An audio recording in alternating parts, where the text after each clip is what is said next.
Hey, Burn. This is the bit, isn't it? That confuses me. It's like, did we choose to come here to get this sorted out, or is this just seems a little unfair, doesn't it? That you know, we seem to be here, and there's this parasite messing up our experience. And you know, I know in my own life, the times that I've made major changes, it was like it became more painful not to change than to change. That was when I made big changes. You know, it's this whole ridiculous narrative of it's an unsafe world. There's not enough for you. It's scary. Everyone's out to get you, and clearly the old civilization was completely the opposite to that. It was all about empowerment, like literally. Cosmic resonance, I think they called that one, or cosmic resonance. That's a better name. Real science, you can actually produce free electricity, and this is part of what Tesla was doing, is the differential between the top of the spire to the ground actually creates an electrical differential that you then connect to another wire that goes into the ground, your grounding. Put that into the third phase in your circuit, and then you have a bell ringing circuit, and that actually produces plasma electricity out of the air. It's real technology. These things actually function producing electricity. It's crazy. The movies are the truth and the news is the lies. They've completely flipped it. You know, when you look at everything with new eyes and you come across information like she was born into a very wealthy family with elite connections, you know, it means something very different now to me than it would have even a few years ago. And it's our free will that they've really also messed with, because we've been lied to and we react based on lies. Just getting their independence and end up in civil wars for 20, 30 years happens a lot. Because we keep choosing to pick up the gun and use it on ourselves instead of building and uniting and accepting that we are one people, one spirit, one harmony, on one plane that together, united, can achieve anything we dream of. So do you want to, wake up, or do you want to just keep going along because the change is too difficult? And then give them pieces of information that they will then pursue themselves and look into, and then they'll wake themselves up. I was going to mention it's the whole red pill, blue pill of the Matrix. I mean, that of the movie. And you can consider that movie as a documentary because they're telling us something about what's happening here. So do you want to, wake up, or do you want to just keep going along because the change is too difficult? Wake up.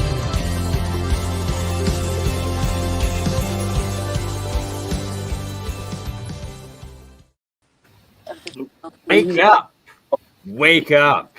That's me talking to myself. Wake up, because I'm a little bit tired. Haven't slept yet. This is stream number 4 in a row. Welcome, everybody. Esoteric Gold, Michael, thank you for still being here. I know we had this scheduled for the afternoon. It's 6 hours later. Phase Shifter, Exotic Propulsion, aka Jeremiah, Danorama, Dan Forster, welcome, Space Case Adam, and Real Rife Technology, of course, Matthew Rife, also there, who we are also live on Rife Technologies YouTube tonight, on top of Crypto Alchemist and BurnEye, Mine's Third Eye, ScienceGuy, my 2 YouTubes, as well as my 2 Facebooks, BurnCron Exports, my clothing company, and Bernie on Facebook, me, and Twitch. We're also on Twitch and on my 2 Twitters as well. We're on them all. We're doing it multi-streaming. Here we are. Mike, let's start off with you, brother, because you're a major part of this Adept Alchemy. For those that don't know Mike, he goes by Esoteric Gold. He's based out of Utah, and he does excellent work on the chemical side of alchemistry, and do the same sort of results of monoatomics, colloidals, and everything I'm doing with the electrical part, but you're doing it with chemicals. You still awake, Mike? Or are you able to give us a little rundown, brother? I'm still awake. I'm just I know that I have a lot of information, and so I think it would be fun to do a show specifically with David Hudson's videos, and just because there's a whole hour of stuff, and I don't have time to do that tonight, but it would still be fun to talk about it tonight a little bit. Hey, I'll pull up maybe one or two of his patents from Rex Research that we can go over right now if you want to do that quickly. And does that sound good, or do you have stuff specifically that you wanted to that you have? Do you have his white powder gold patent? I can look it up, or do you mind posting the number? You always have it saved, don't you, in the private, and I can bring it up. Let's see. I actually can do it on screen share. Oh yes, look at you go! Esoteric Gold is pulling the gold out, figuring out the stream. Thanks, Facebook, for reminding me 6 minutes into the stream that I'm supposed to start right now. Can you see it yet? There we go. We got it. Let's see. Is it better this way? Oh, maybe can you zoom in a little bit? Yeah, I'm totally not even sure how to do this. But let's see. You'd have to go into the window that you have this opened in and then press the zoom in from there, I believe. Yeah, that's why I was saying, we'll have to. Right, we're learning it one step at a time, and everybody's patient. They've already waited 6 hours for me to start this bloody thing, so thank you, everybody, for your patience and being with us and working through us. We all learn it together. And, so can you see the patent? No, it's pretty small on there. I was able to stretch it on my iPhone screen, and I can see it well. Yeah, I have no idea what I'm doing. All right. Do you want to Anyway, let's see. Stop screen. There we go. Post the link in the private. Why don't you put it up on your side? I'll try and open it up and zoom in on it, I guess. Yeah, so just put in David Hudson's white powder gold patent, and it'll come up. Yeah. And for those that don't know, David Hudson is quite legendary and pretty much the founder of modern understandings of monoatomics. They came up with the acronym term of ORMUS. Mike, do you have it memorized? It's orbitally rearranged. Rearranged monoatomic elements. Yeah. Okay. Oh yeah, there we go. I do. Yeah. I do have it. Why do I always think it's a U? It's an E. Or me. Yeah. This video also will be fun to go through sometime down the road. I have all the timestamps, which yes, we'll speed it up, make it so we can go through it in half hour instead of 2 hours. So here we go with this was the first. Oh, come on. David Hudson, monoatomic aura. This might be that's not it. That's not it at all. No, it's a Google patent. So okay, patents Google orbitally here we go. And yeah, boop. Let's see. Boop. This one D3. Yep, that's it. So this is the German patent number right here. I'll post in the live chat for anybody interested in checking this out later. This is the David Hudson white gold ORMUS, orbitally rearranged monoatomic electron, right? Elements. Oh, sorry, elements. Yeah. Stupid. But THC. So if you go down further, about 20-30% down, you'll find the actual instructions to make it. So okay, but it will take you much longer than if I was to have it up on screen, which we'll practice for next time. So for sure, we're working through it. Aqua Regio solution of metallic gold is prepared. This solution contains clusters of gold chlorides of arbitrary size and degree of aggregation. The solution mixed with HCl and evaporated with Yeah, a large You'll excess want to go of. down further. All right. You Like tell me it's where like to reach. it's like 20 or 30, maybe 30 or 40% down, which Okay. yeah, keep on Oh, going. there's a lot of technical detail right here. This That is right real there. Let's science. see. Oh no, keep on going, keep on going. There you go, right there. Yeah, to the number 1. There you go. There we go. That's how you make it right there. How But to manufacture. First, we're gonna copy this whole big baby. you can sometimes when you get a chance, you can actually find out how to take your stuff and actually make it back into metal through this. Yes, right. We've been talking machines. about this a little bit in the past, and I'm often asked about it, and it is a crucial part of this science that I need to get on attempting and mastering to be able to complete the cycle back, because it gets kind of expensive when you're melting pure gold and silver into white dust in the water, and then it just blows away or evaporates away. Oh, Yeah, Benjamin Watterson. We got Benjamin with us too. Odin's Alchemy. Welcome. Hail, Odin's Alchemy. You have to do it with distilled water. Don't forget about that. Yes, especially, and this, you're bang on with that, even more so with the chemical aspect of these reactions compared to my electrolysis, where it seems to not matter as much, where with the chemical one, any impurities when you're mixing these different acids, dissolvents, and stuff into the reaction can have quite different effects if the water isn't pure distilled. Yeah. Correct? Right. So, I think that's what my friend used his cyclotron for, to remove all the impurities after the chemical process. This is where I really want to take a moment and compliment Esoteric, because instead of using salts and electric power in an electrolytic process, he's learned the old ways, and the old ways are really the key ways. He's got a furnace.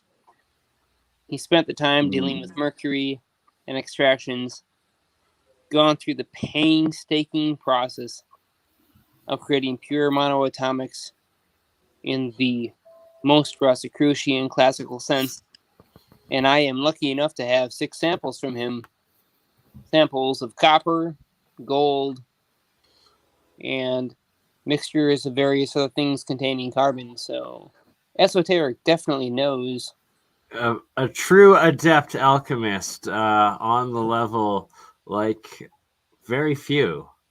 Very. Thanks, guys. Credit where credit. The mercury is definitely something that I wish I had my shop set up, because that's boiling mercury for several months. That's a big deal. Wow. Right? Oh my! And it's like, from an outside perspective, it's like, oh, how could that affect it? It's so ridiculous doing it for these time periods and this and that. But then once you actually start experimenting with it in the labs and trying it, you actually see the slow processes and the crazy changes, these transmutations of different states that actually happen over these amounts of times, and how crucial it truly is. I copied all of it down. I'm going to try to open it up now in like a notepad or something where we can large size the letters for a little bit better viewing and reading for all. Ben, you're still muted there, brother.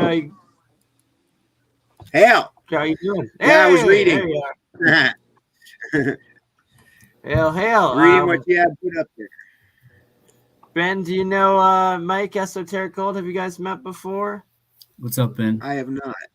How's it going? Awesome. Both of you are very adept alchemists. And then Jeremiah, have you met Ben? I'm not sure. And Dan and Matthew Rife and Adam. Adam, I think you might have. Nice. I believe I seen Real Rife Technology. Rose from Crow sent me a video of yours one time. Yeah, I need to get back in touch with Rose. So I did talk to Rose and I talked to Crow as well. And I told him, I said, I don't really think it'd be fair for me to jump on right whenever I was beginning without any actual results or anything to talk about. But I need to get back on there and talk to Crow again. Yeah, Rose sent me your video when I remember your face. So, Sent me Mike, your is video that about the Rife that's technology? The Rife technology. Yep. What was the story? Rife's your grandpa or something like that? No, he was a great uncle. I knew it was something. I apologize for not getting the details right. I knew there was something like that, some family connection. Okay. Yeah, it's fine. A lot of people actually call me his grandson, so I always have to go in and try to, just single that out and let people know, because at some point in my future, they're going to be like, well, they said he was his grandson, Yeah. No, I do remember that though. So they did look at your information because they talked to me about it. Jim, how do I increase the letter size? Are you guys able to see this decently, or is it still too small? way too small? Way too small. That's what I thought. Come on. Just can't I just got a new computer so I can actually see this. If your audience is viewing this on problem of going live, it never works out how you expect it. I could probably read it if I was seeing it on a large television screen. If you have a part that you want to highlight and pick out, then it's up to you to read it out loud for the audience, and that is indeed your job as the host. All of this, indeed. all of this patent's very hard to understand, very time consuming. The best way would be a video of David Hudson explaining it at his conference, or even using Lawrence Gardner. He has some great videos too. Yeah, Lawrence Gardner is really well. Yeah, but we'll practice it. We'll get it perfect. Where are you pasting this? Like in a notepad. I copied it off this thing. I guess notepad is too ghetto. I have to redo. And it's a brand new computer. I don't know if I have Office working. I should probably try that out. Let's see. Everybody can see with me. Do I have Office? How ghetto is Bernie today? I also just got a new computer just 2 days ago. Right? It's a wonderful thing, but it's also a giant pain in the ass thing because you got to reinstall everything. You have to reactivate every password, every account, and update. And it's just... You know how talented I am at computers. Very much so. Hey, I gave you a 2-hour StreamYard tutorial, and you're taking off, and now you're doing weekly freaking 12-hour multi-streams like a champ. Yeah. That was, I forgot to turn off the stream. It went 6.5 hours, but then I forgot to turn it off, and I turned the power off. 6.5 of I was enjoying it. I kept checking back. That's hilarious. Oh, we got to get you over on Spider. There we go, Mike. Yeah, Mike, if you want to play a copy of this, you got it up. This is the one. This is the David Hudson. Because, a dog goes and gets something, he goes out and digs a hole and buries it and lets it rot and ferment. And then he comes back, digs it up and chews on and eats it. So Anubis represents the digestive system. Here is the king offers the jackal, Anubis, the digestive system. There we go. There's more science. Solve the problem. Well, in the book, I got through to page, back where we were. No, yeah, that's it. Okay. On page 534, the Soviet journal has a procedure there for the analysis of lead alloys containing the platinum group elements. And it was really interesting what they were doing. They were actually taking the sample, placing it on a carbon electrode, striking an arc from another carbon electrode, and then burning the sample. Now, in the United States, they do This is just a couple minutes. burn the same way, except they only burn for 15 to 20 seconds. And everybody here says everything's red, let's go to read. Now, that's the standard thinking here in this country. This is how they're hiding the fact that these monatomic elements exist. In Russia, they know how to do it, but in the United States, they don't teach it. And it's only when you get to 50 to 70 seconds that palladium will begin to read. The lowest temperature, the lowest vaporizing platinum metal. And as you continue to burn, then ruthenium, rhodium, and platinum begin to read. Pretty sure I've heard this guy speak. And and this is the temperatures that they vaporize away. It's kind of like boiling water away from oil, and then they go off the sequence of the vapor. So just, even though we'll just dive into this just a teeny bit, it's just important to know that in the United States, they say that all elements will burn off in spectroscopy after 20 seconds. And yet in the Soviet Academy of Sciences book, it explains that it actually takes up to 170 to 300 seconds. And so for these monatomic elements to burn off. And so they basically just hide it. They don't teach it to people, but yet it's in books. It's just not taught. And so that's all he's explaining. It's probably because the deep state uses it for anti-gravity. Well, later in the program, which we'll do on some other day, but you'll find out that the Department of Defense is part of this patent process, and they don't allow certain things. And so, but anyway. But it goes all the way to 175 seconds when they're taking off, rhodium, platinum, iridium, and osmium. And so if you go back now to the one before it. All right, so we had a fella in the Phoenix area. His name was Siegfried Brimmer. Now, Siegfried Brimmer could hardly understand his English. He had a very... Anyway, hey, Bernie. Yeah. So what do you want to do? Because I got it's large sized here for a sec. We can go.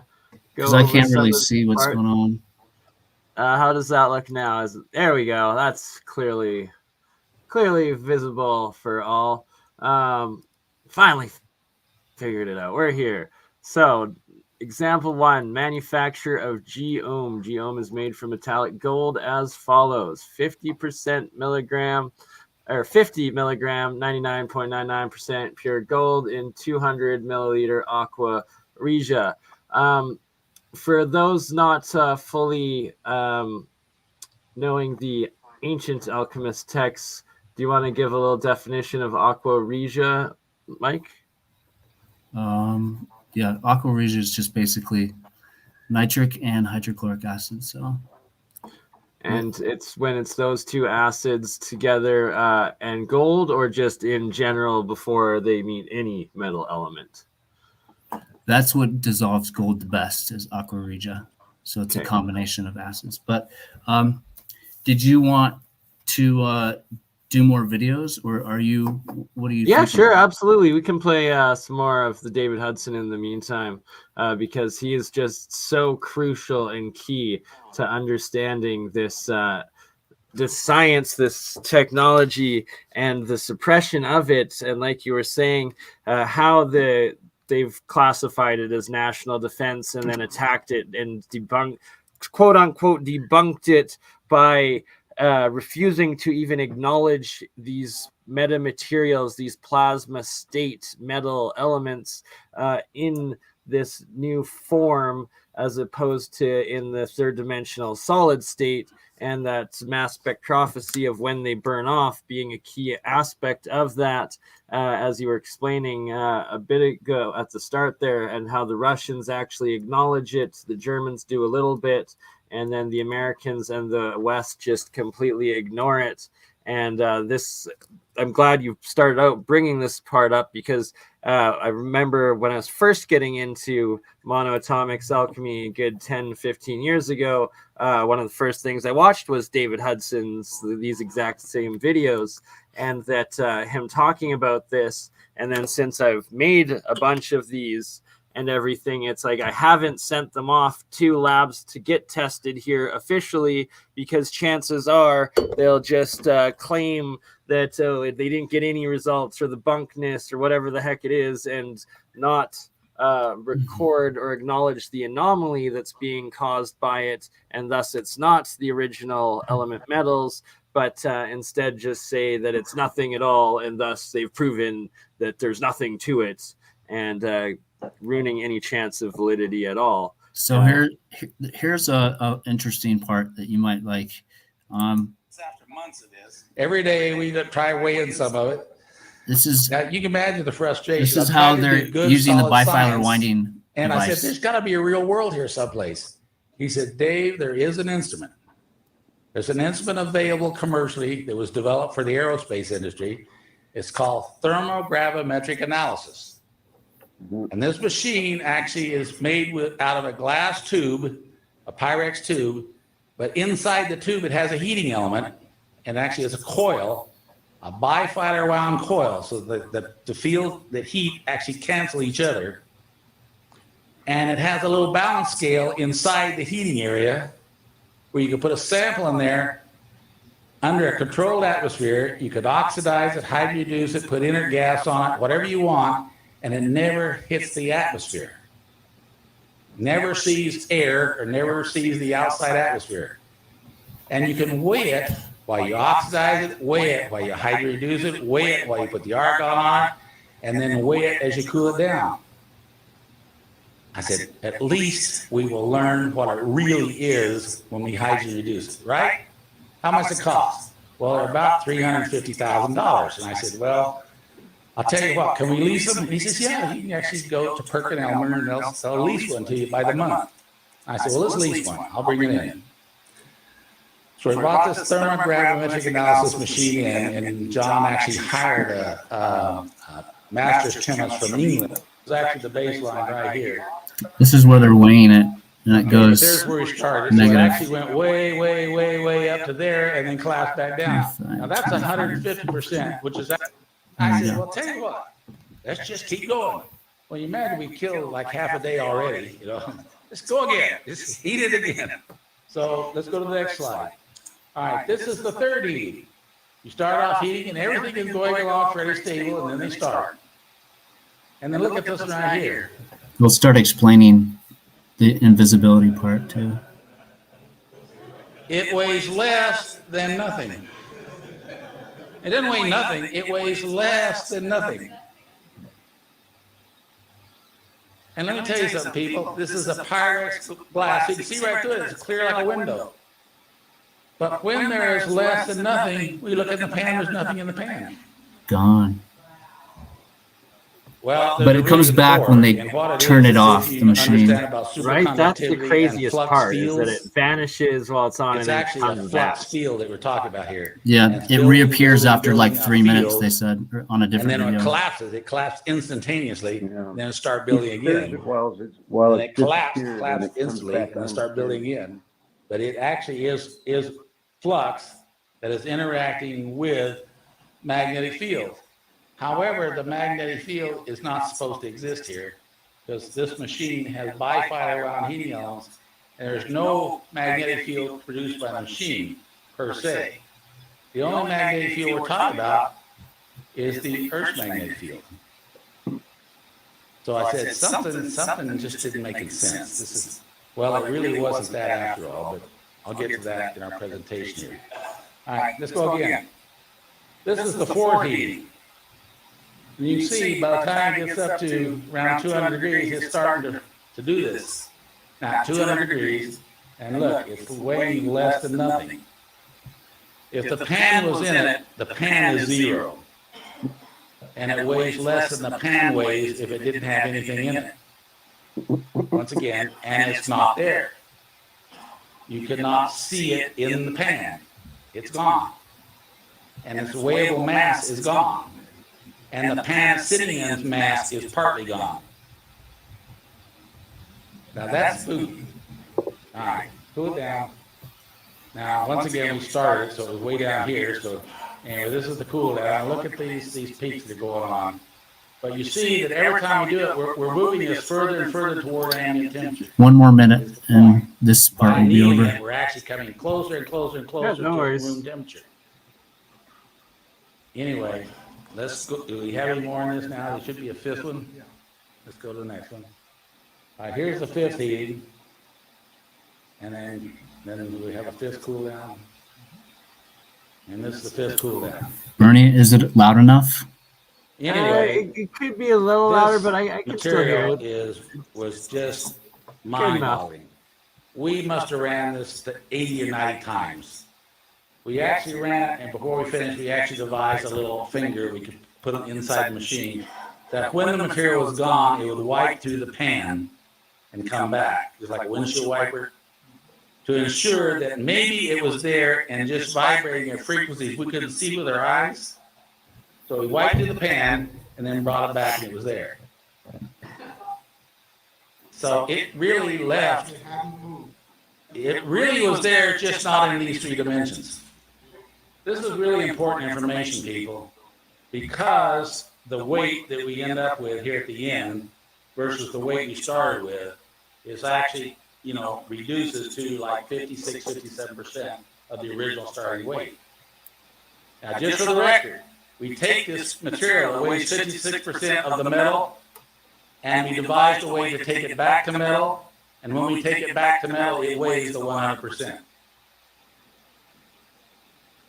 And this is really perplexing for a trained chemist because he has to have a mass balance in all his chemistries. And a mass balance, that's one of the things they teach you in the very beginning of chemistry. Keep a mass balance. Now, if you start with 100, you have to have 100 all the way through. And anything you add, you have to add to it. But you don't get less. And when it went from 100 to 55, 56%, this just really upset his apple cart. He said, Dave, this is not the physics that we've been taught in.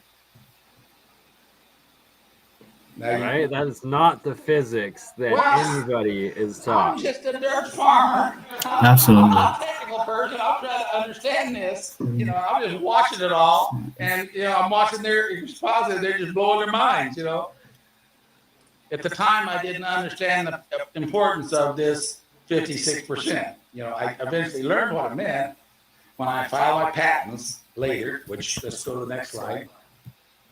All right. Now, there's a gentleman by the name of Hal Putoff.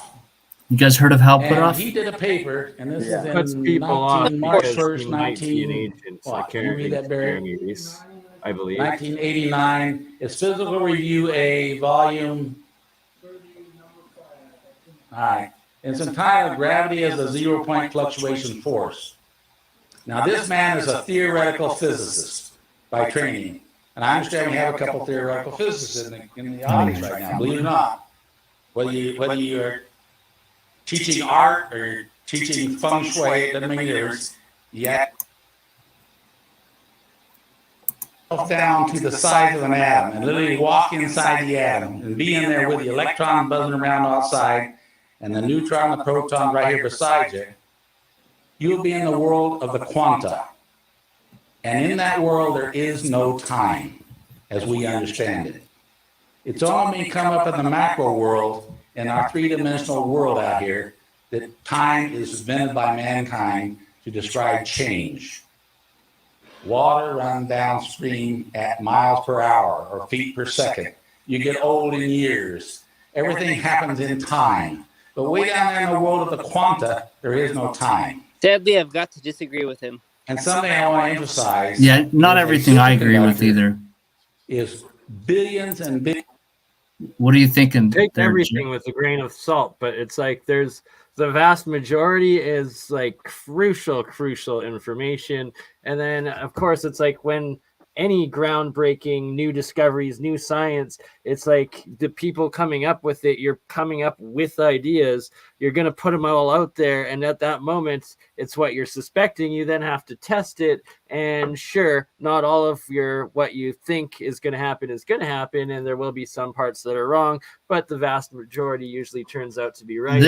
These theories were back in the 80s. And so since then, a lot has changed. And I would imagine, Jeremiah, you probably have some pretty good theories on this kind of stuff. So Yeah, well said by the both of you.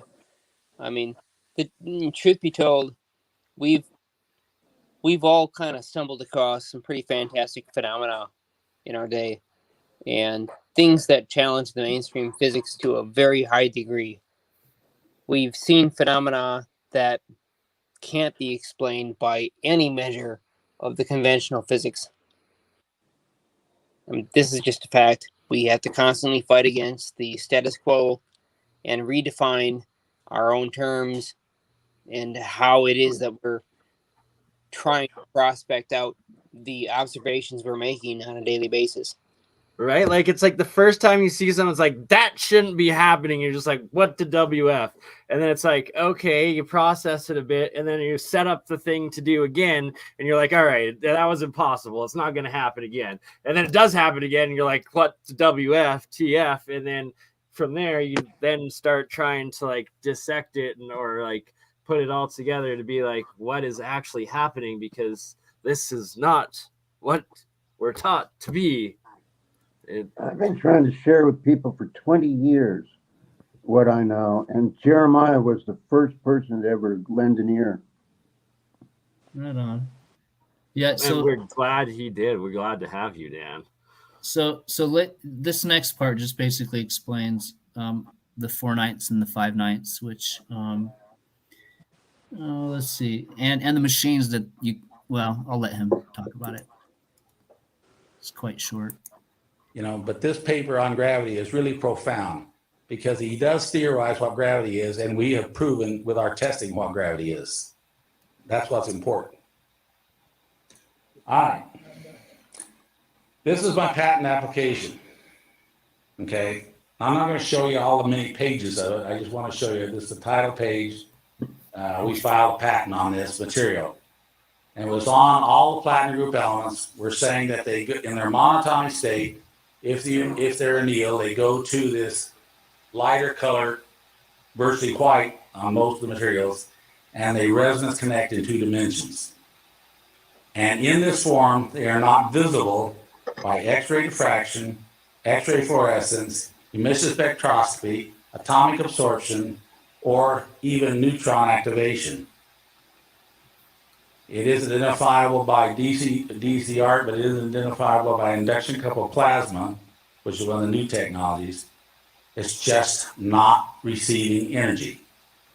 But when you understand that a superconductor literally has around it a Meissner field, and it doesn't allow any external magnetic field to enter the sample. Mm-hmm. None, not 99.999, but 100.000. No interference can enter the sample, and therefore it runs perpetually. A superconductor, when it started, literally runs forever and ever and ever and ever. It's billions and billions of atoms acting like one single atom. Well, that was also impossible. He's referring to gold. Gold is the only one that does at room temperature. Gold, possibly, the ancient literature talks about silver and copper possibly also being something that they had in their supplies. The pharaohs would have in their supplies. So at least it's gold, maybe silver and copper. But I should point out an important note here.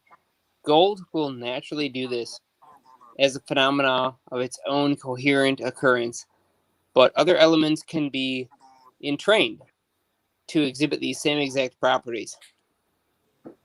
Right. They were doing it with super cool. The other elements, you had to cool them, but not gold. And well, we don't have to necessarily cool them. We just have to entrain them with electromagnetic fields. And it turns out when we get them linked up, and they will entrain, as long as the stress energy is strong enough to override the native momentum vectors of the constituent energy in that matter, then we can find that these properties emerge. And that's why we call them emergent phenomena. I believe that dark matter is our exotic silicates with charge collapse. I would not know that. All right, I'll continue. Forever. I told somebody this in private discussions, but when I filed my U.S. and worldwide patents on this material, I described it as the orange state, but I said that is the atom. Now, a mini atom system of the orange material I called S-orms. And I said it's like a superconductor. It resonates in 2 dimensions. Well, I use the word like a superconductor, and they let me file worldwide. Then like 5-6 months later, I find out through a communication to my patent attorney that they just found out that if it involves superconductivity, the Department of Defense has to approve it before it can file outside the US. But the patent office made a mistake and let me file anyway. So now the Department of Defense wants to talk to me. And let me tell you, you don't want to get involved with these people. You got to have 50-man secretarial staff just to answer the paperwork. I mean, it's unbelievable. Anyway, they sent an investigator out to talk to me and my attorney, and I wasn't a public company. I wasn't a company. It wasn't even a company per se. I was a private individual, and there was nothing they could do to me. They couldn't control me. They couldn't make me do anything. They couldn't threaten me. I was a private individual. So what they did is they went back to the patent office. They said, look, and I was issued in probably 30% of the countries around the world. They just issued it, no problem. But in this country, and then in Canada, and I think England, and anyway, several other countries, they're bigger countries, they depend on the U.S. to issue before they'll issue. And so they're waiting for the U.S. to say, okay, we're going to let you have it. As the water becomes the hydroxide, now you can acidify it, and you now have sodium gold chloride. If you strongly acidify it, you become hydrogen gold chloride.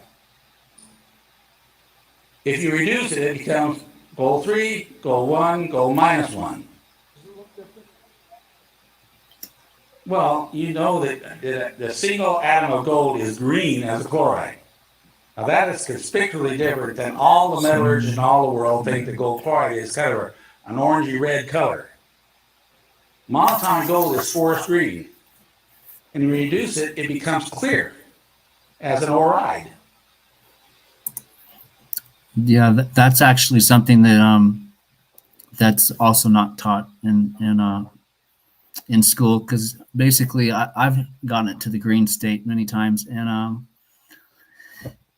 and then it goes clear, and most people will think that you have nothing there, but actually if you use what's it called, if you use a chemical on it, hydrogen peroxide, it will actually cause the gold to be, it will oxidize the the diatomic gold and bring it back out so you can see it. And then, so in other words, a lot of people don't realize that their gold is still there. It's just in a state that they can't really see until they oxidize it. So, but anyway, otherwise you'll lose half or more of your gold. And so that's why it can be very expensive if you don't know what you're doing. But anyway. So I'm going to have to go over this a few times before trying it myself to attempt this process of recovery.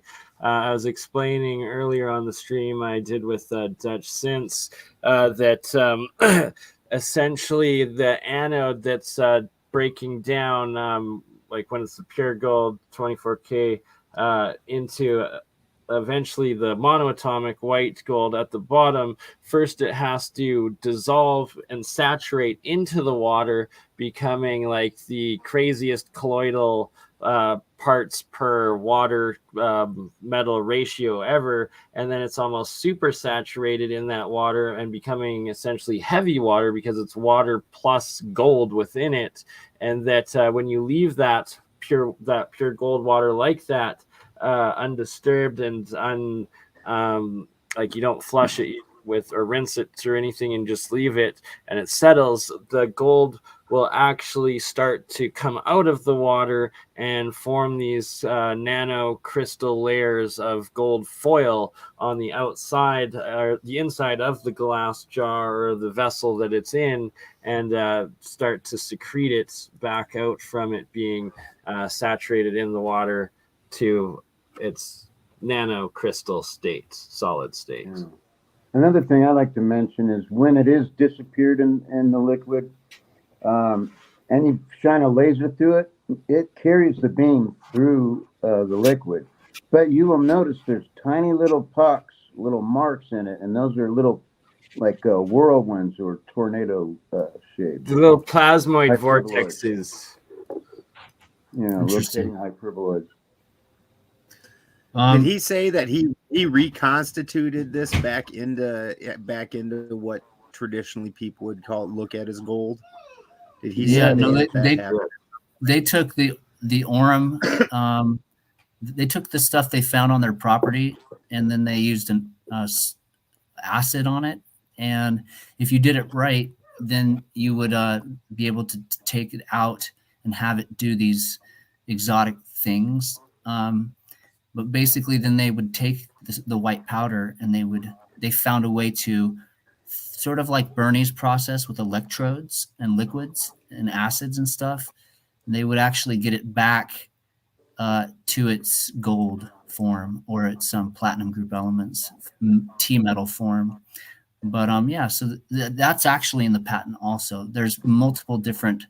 I need to read that part. Yeah, there's actually multiple different processes in the patent. It's not just one. It talks about the way to do gold, and then the way to do other elements back and forth. So it's quite extensive, all the information that's there. So anyway, it's very interesting because when you're doing electrolysis in water, it ends up putting in a sludge in there that matches the material.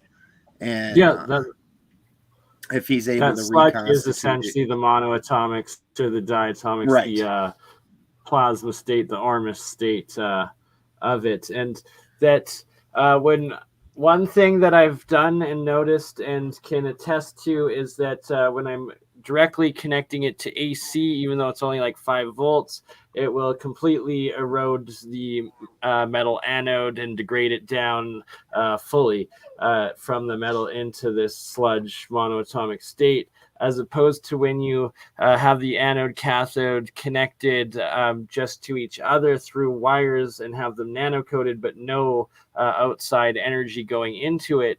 It takes a lot longer for the process for it to start collecting, but you'll start seeing it accumulate over 24 hours, even like it gets a decent amount.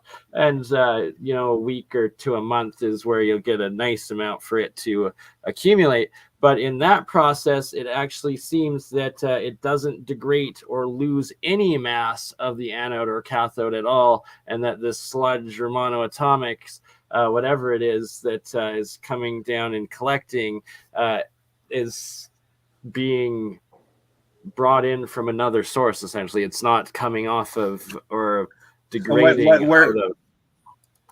Where do you think that's coming from? I have some suspicions. What are yours?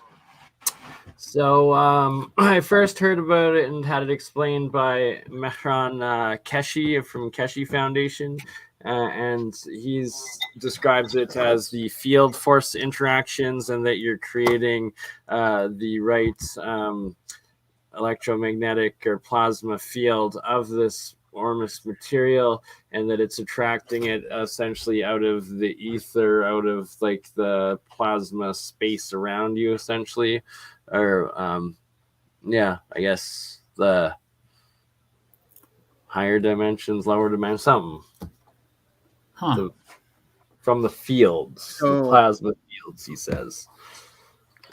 So when you, I guess I kind of see it pretty similar. When you look at particles, like when you're looking at the way a battery works, like when a particle breaks down at the anode on like a galvanic cell, it separates into an electron and an ion, and we can't really see either of those things. And the electron goes over to the cathode, and then the charge of that brings the ion side over to it, and it they merge back together.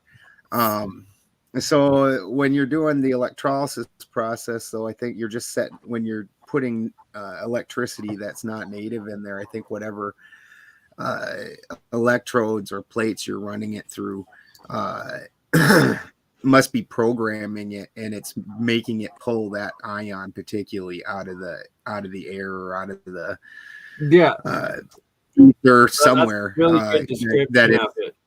It's particularly, I think programming. To add on to that, a key part of it is that you want the reaction to be at the natural resonant frequency of the whatever metal elements. Like if you're wanting to make monoatomic gold and you have the gold anodes, you want the frequency of the reaction, the energy going in, being that resonant frequency of gold itself, the element, and then it theoretically doesn't decay it and just attracts it from its surrounding environment.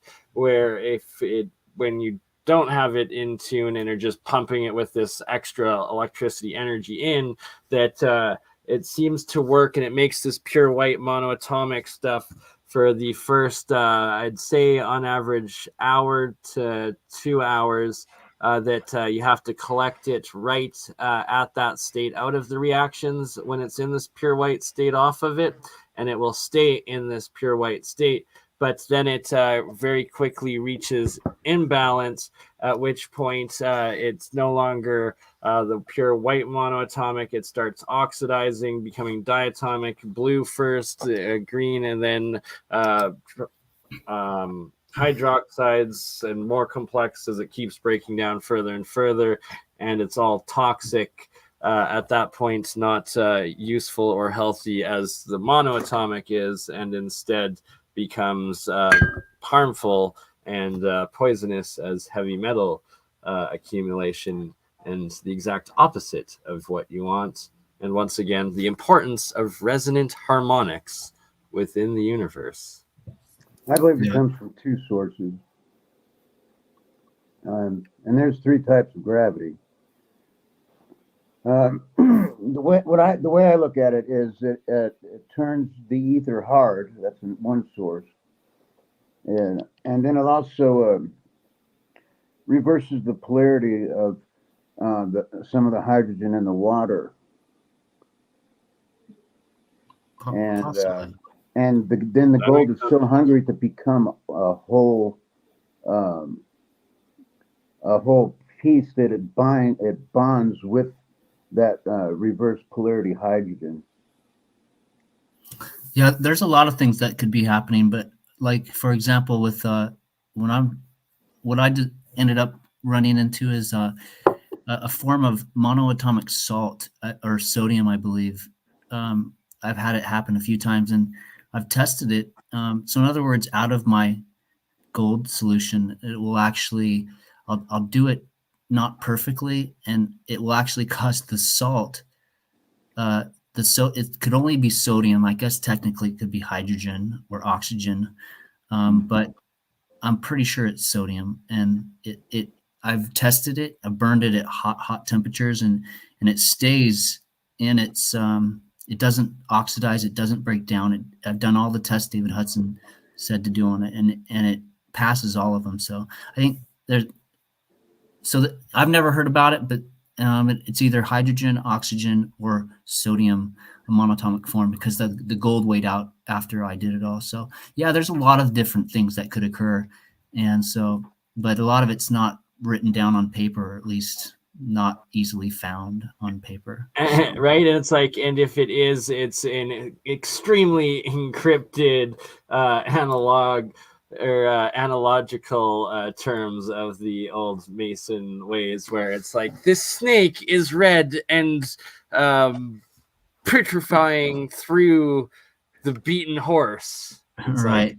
Oh, okay. There's secret language, right? But it actually, like, I've found and made sense out of a lot of these things after like doing the experiments, reading Isaac Newton's descriptions, and then seeing what's come out of my stuff, and then reading over other stuff and being like, oh, wow, that actually is kind of describing what the heck it's saying. When it's live, oh, that's a live current. When it's dead, you're cutting that current, and then it changes that reaction and it turns sulfuric. Oh, that makes sense now. And things like that, where it does seem to all have purpose to it. You want to listen to a little bit more, and we're almost done.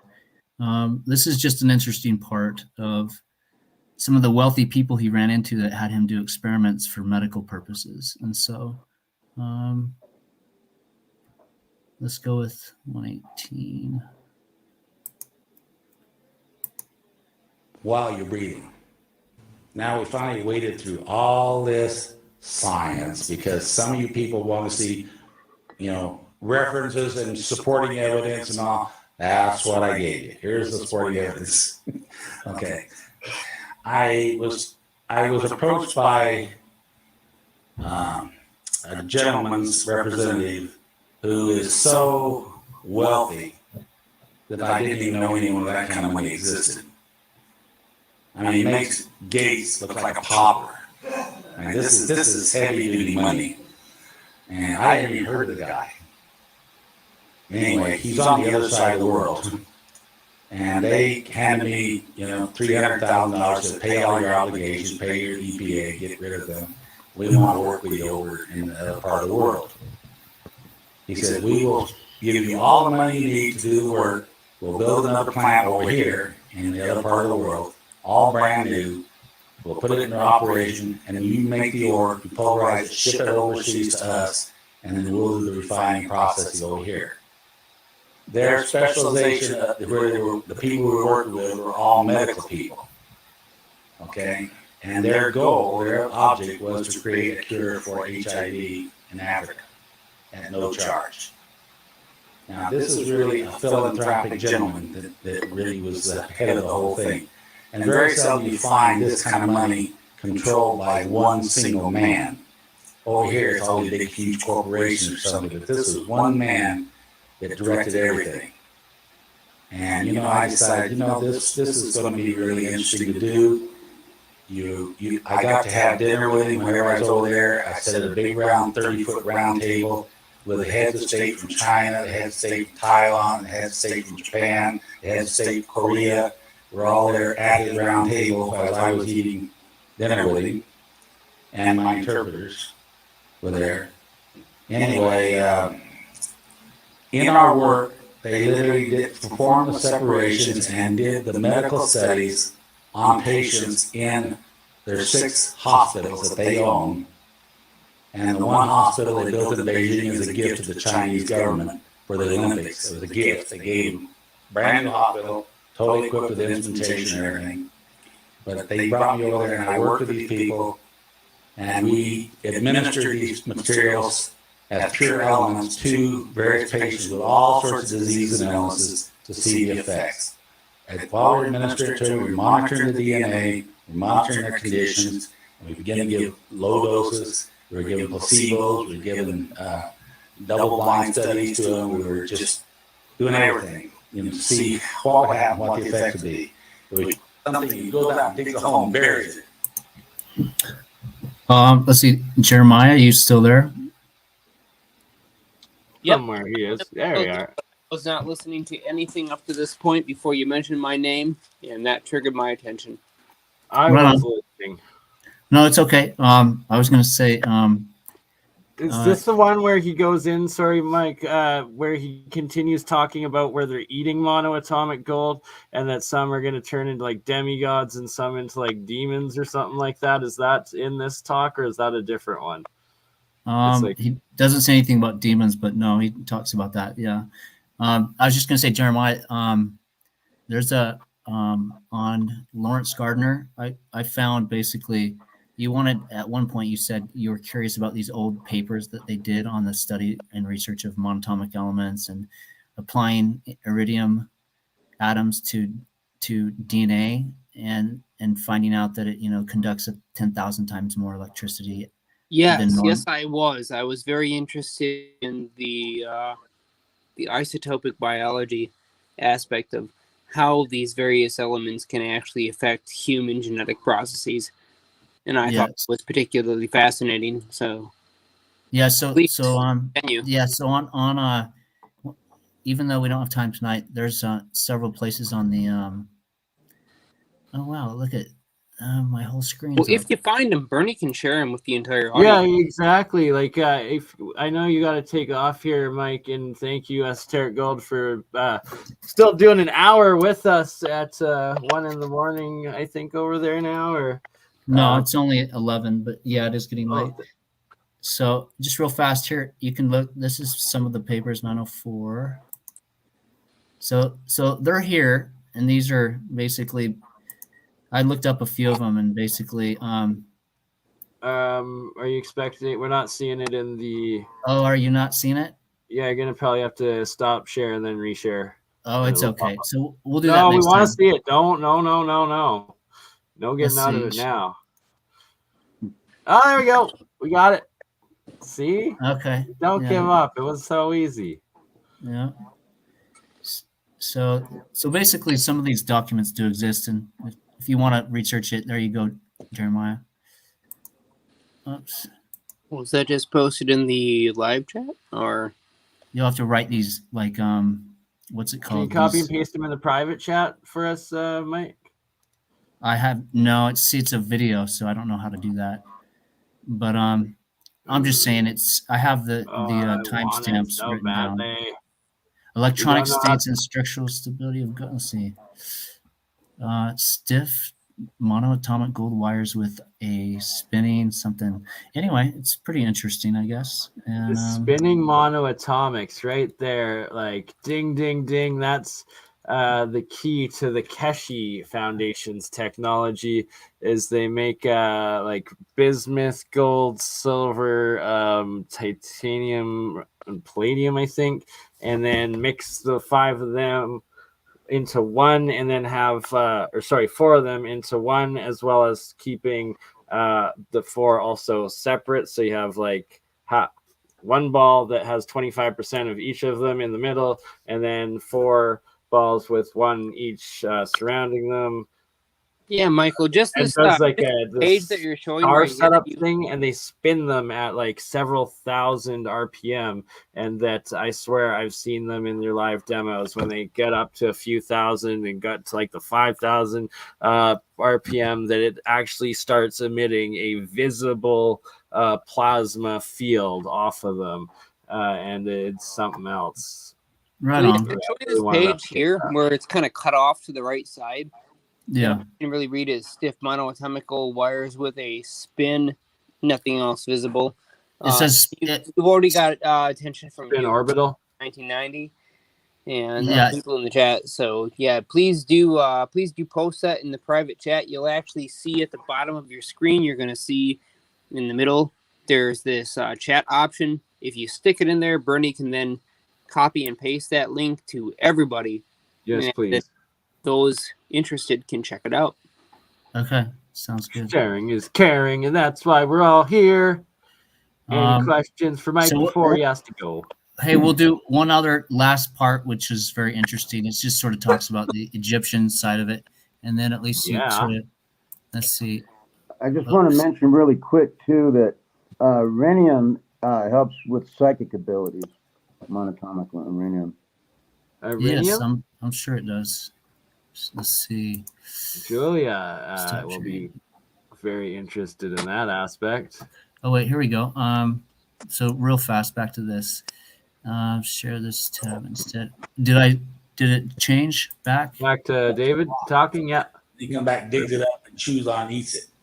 So Anubis represents the digestive system, and here is the king offers the jackal, Anubis, the digestive system, the white bread. Okay, the white nourishment, white bread. Okay, that tells you the whole story right there. That is the Egyptian rite of passage, coming with a white bread to offer to the digestive system. To me, that one hieroglyph says everything. Remember that the Hebrews in the first temple, they had the Ark of the Covenant, carried on poles, and in it they had the 10 Commandments and the pot of the manna, or the what then is it. This is a listing of all the things that were supposedly taken from the first temple of Jerusalem. And right up there, I've colored the cones. on your nose here, it has all of the things they took and shows what they are. And you can see the Torahs and the tables up here, the offertory tables, the pots. Here in these elongated cones, it says this is silver, the white powder of silver, but all these others are the white powder of gold. And they're actually depicted as a elongated triangle-shaped cone. These are the things that were taken from the first temple, and there was white powder of gold taken. What is it? And then eventually they gave him the secret of how to make the food of the gods. The god leader was very furious that man was given this information because it was knowledge that only they were supposed to possess.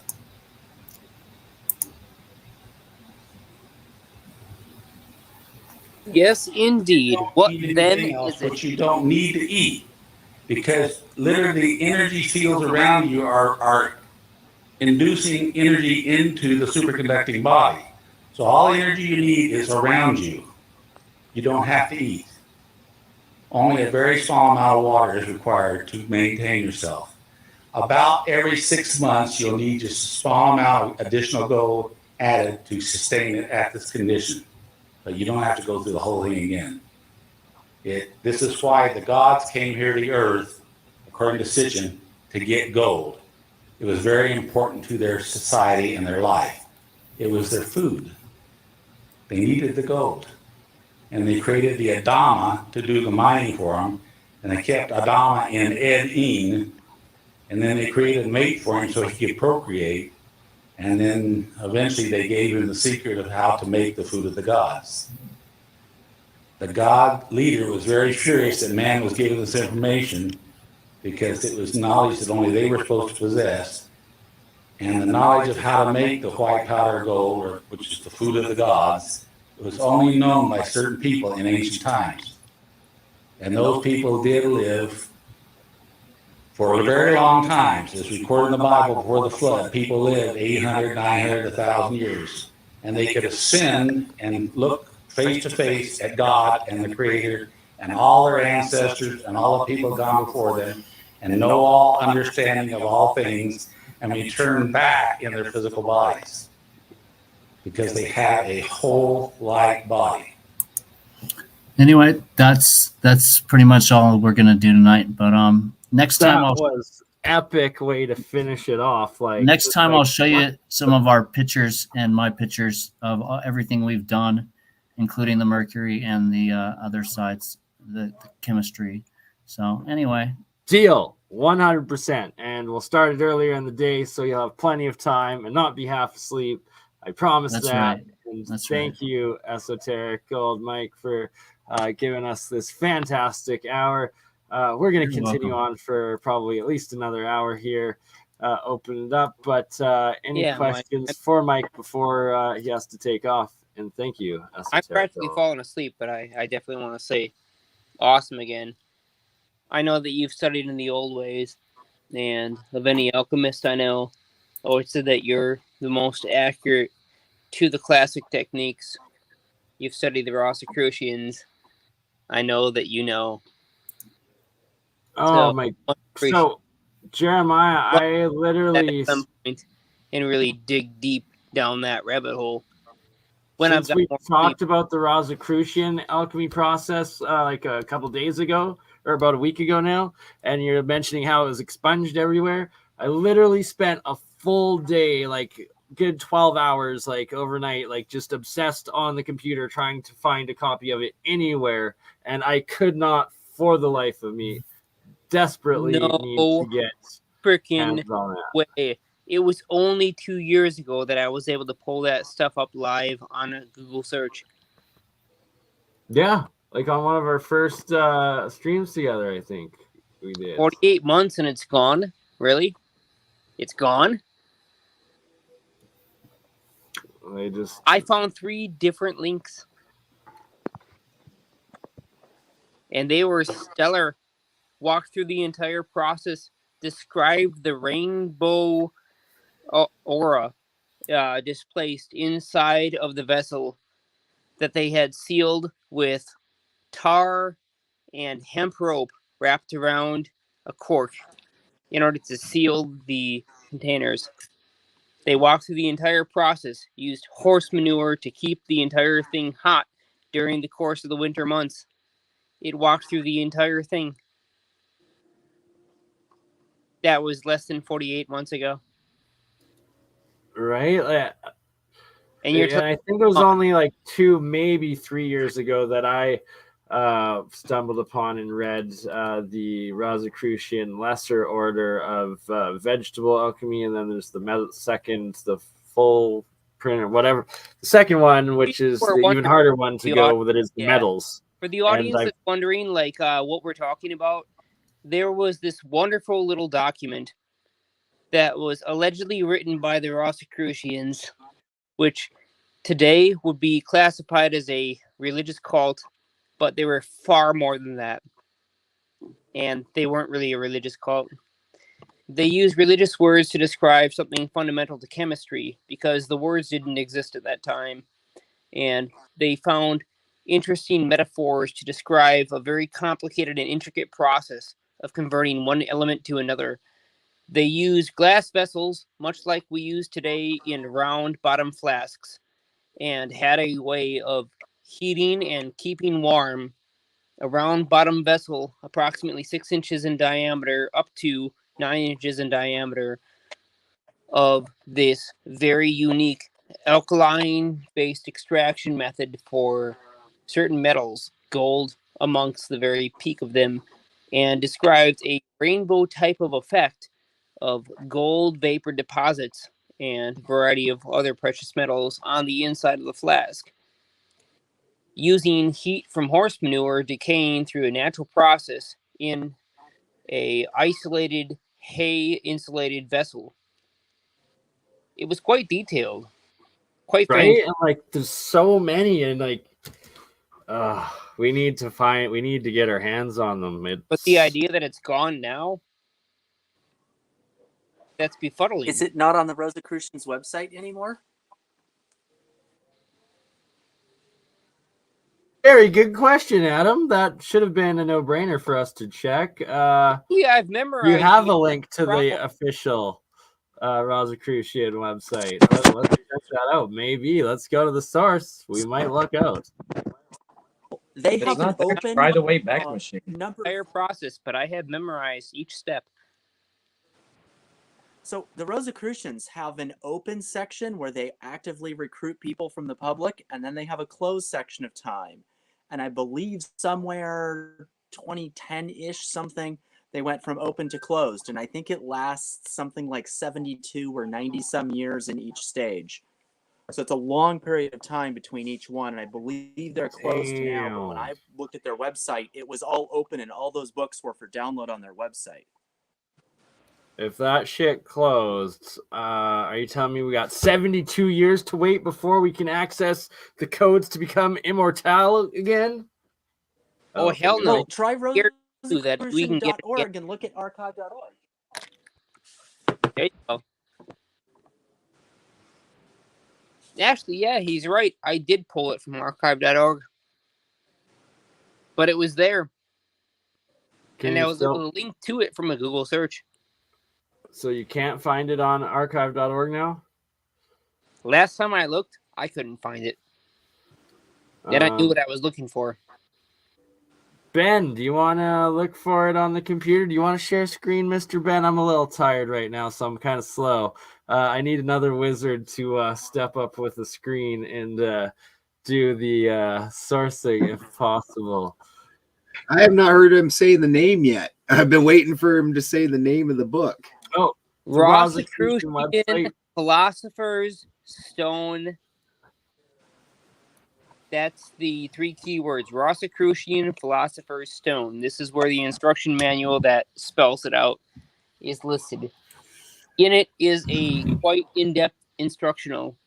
Not necessarily for the quote-unquote Philosopher's Stone, but the basic premise for how the alchemy was executed.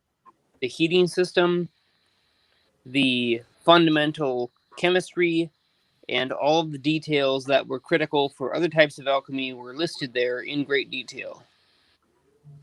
Yeah, and I know exactly what you're talking about. Or if Google search, I guess I can attempt it. Stop being so lazy. Finding the official, like, should we be looking for the Canadian official Rosicrucian or like It was US Canadian. I do know they didn't classify themselves as any such type. It used to be something like Rosicrucian.org or something like that.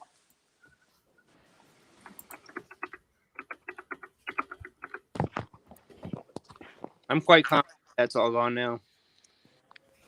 But I do believe that the original documents and the instruction manuals are still floating around out there somewhere. We just have got to find the right keyword string to find them. I know it's there. Just perhaps not quite so easily. There we go. Kaboomy. Mr. Benjamin, thank you.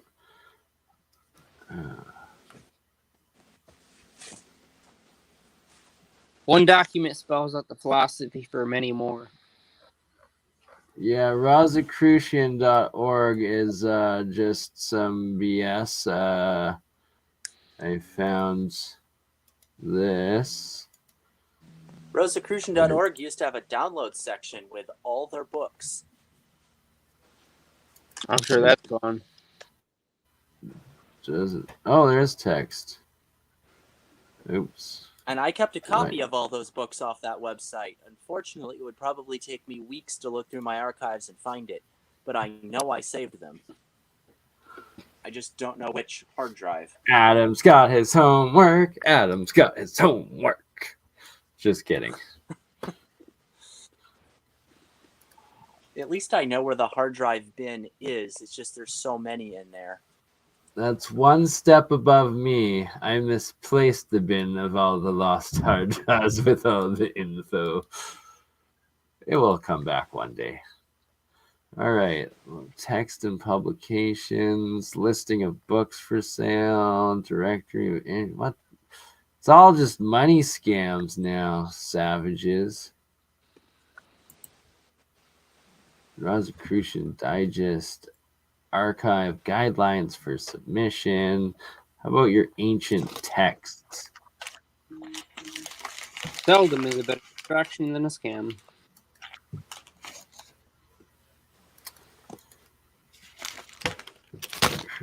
Journal.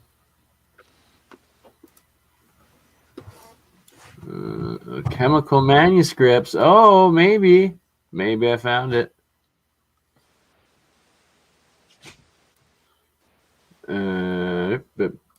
Let's see, what do we got here? Did we find Volume 1, Triumphal Chariot of Antimonte, Volume 2, Golden Chain of Homer, Golden Chain of Homer 2, Complete Alchemical Writing, Isaac Holland, Volume 5, Hollandus, Compound of Alchemy, correct usage, compendium, antimony vulgar, Calamium thesaurus, theoretical degree. Oh, maybe this one, probably not. Last Will and Testament, no. Acetone, secret book, maybe. I doubt any of these that they have that I just opened are actually it, but who knows? Let's be positive. It's hidden somewhere in here. We're going to find it. Well, what I'm seeing right now, and as I look this up, I'm seeing a whole bunch of books which have sliced and diced this into their own book. And now we're trying to charge you money to access it. Exactly, right? Like that's what vast majority of what I've stumbled upon too. What's that comment from KB with the web link? Yeah, Rosicrucian.org, the new chemical writing. Who, what, where now? The link that's up on the screen right now. Oh, this, what I have on the screen? Yeah, that's what I'm trying to find. Thank you for reminding. my name should be Space Case right now, as I've been up for 48 hours doing 4 epic long streams in a row. I'm a little bit spacey. Thanks for being with us, cosmonauts and all. All right. Oh, screw you, Google. That. Oop, did I open the wrong link? One's a book for sale. Don't want no book for sale. I want the free PDF. Come on. Is it the right book? I don't even know. Because even if it's for sale, we can look up PDF with that name. See? Good enough dedicated, intelligent nerds together. We might figure something out. Probably not, though. If I open my web browser... Yeah, the one I found like that is $100. Right? Like, WTF. And it's probably not even the right thing. Server problem. Wouldn't even let me download. Sorry, does someone need to share their screen doing better than me? Because less than 48 months ago, I could have easily downloaded this whole entire thing. Never even considered that I'd need it. Well, technically, I don't. We have some... Is this the book? Oh, hang on. Dramatically more powerful. Oops, sorry. Let me see here. Can you full screen him? Yeah. Can we go back up to the title page? Yeah. Okay. Yeah, actually, I do believe it's in there. Can you do a quick Control F and find Philosopher's Stone?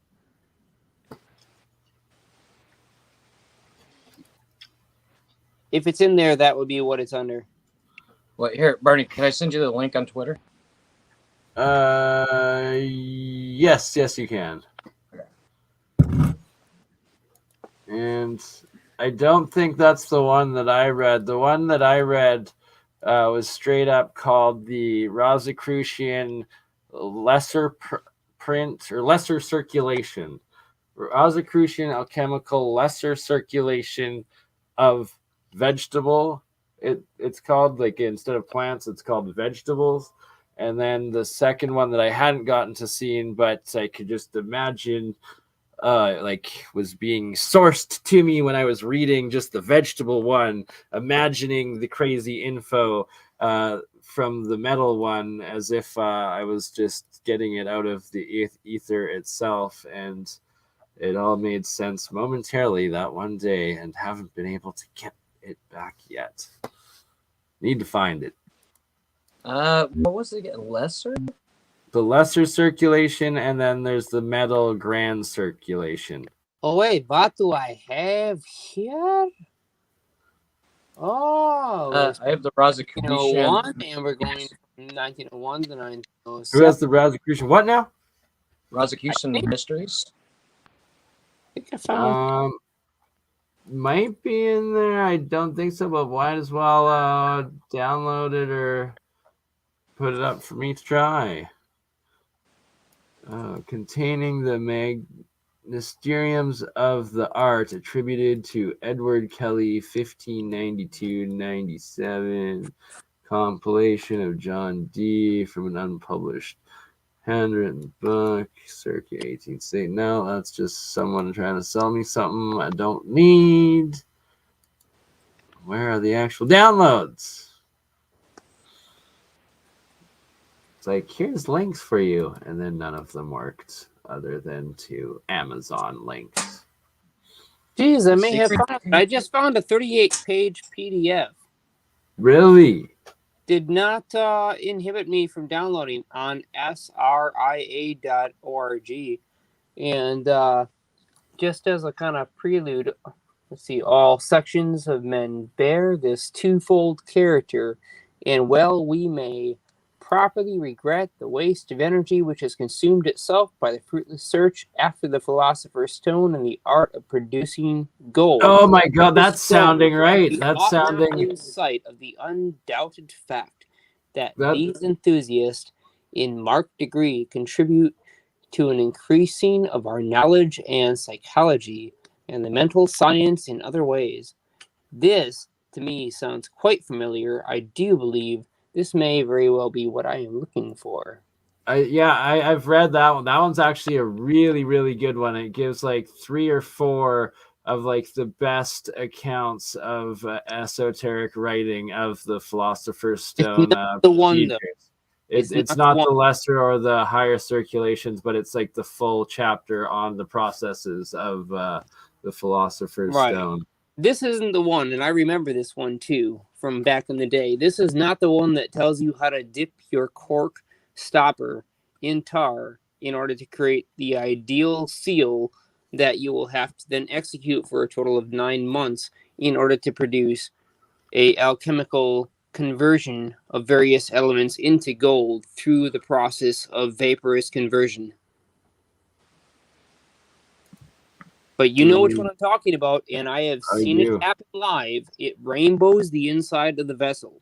I have watched a round flask become beautifully, what's the word for that? Rainbowed, crystallized, reflective. It's like it's something essent, not phosphorescent, luminescent. There's a different word for it, and Nanosphasia has captured me again. But basically, yes, it you start to see all these various colors start to collect on the sidewalls as the nanoparticles of various sizes will refract different wavebands of light, and one element converts to another as the natural process of heating starts to extract the electrons out of the atomic structure and creates electron clusters, which will then transmute the matter from one element into another. And thank you, Bob Greenyer, for the instruction manual on exotic vacuum objects translated from Ken Scholder's work, so that we actually understand what has been going on the very, very small scale and where the energy comes from. So, Bernie, I sent you a few links, and I sent you the CIA D class on the Rosicrucians, but the last one is actually the Philosopher's Stone. Okay. Ooh, we got a bunch. Starting with the Substack. Let's see.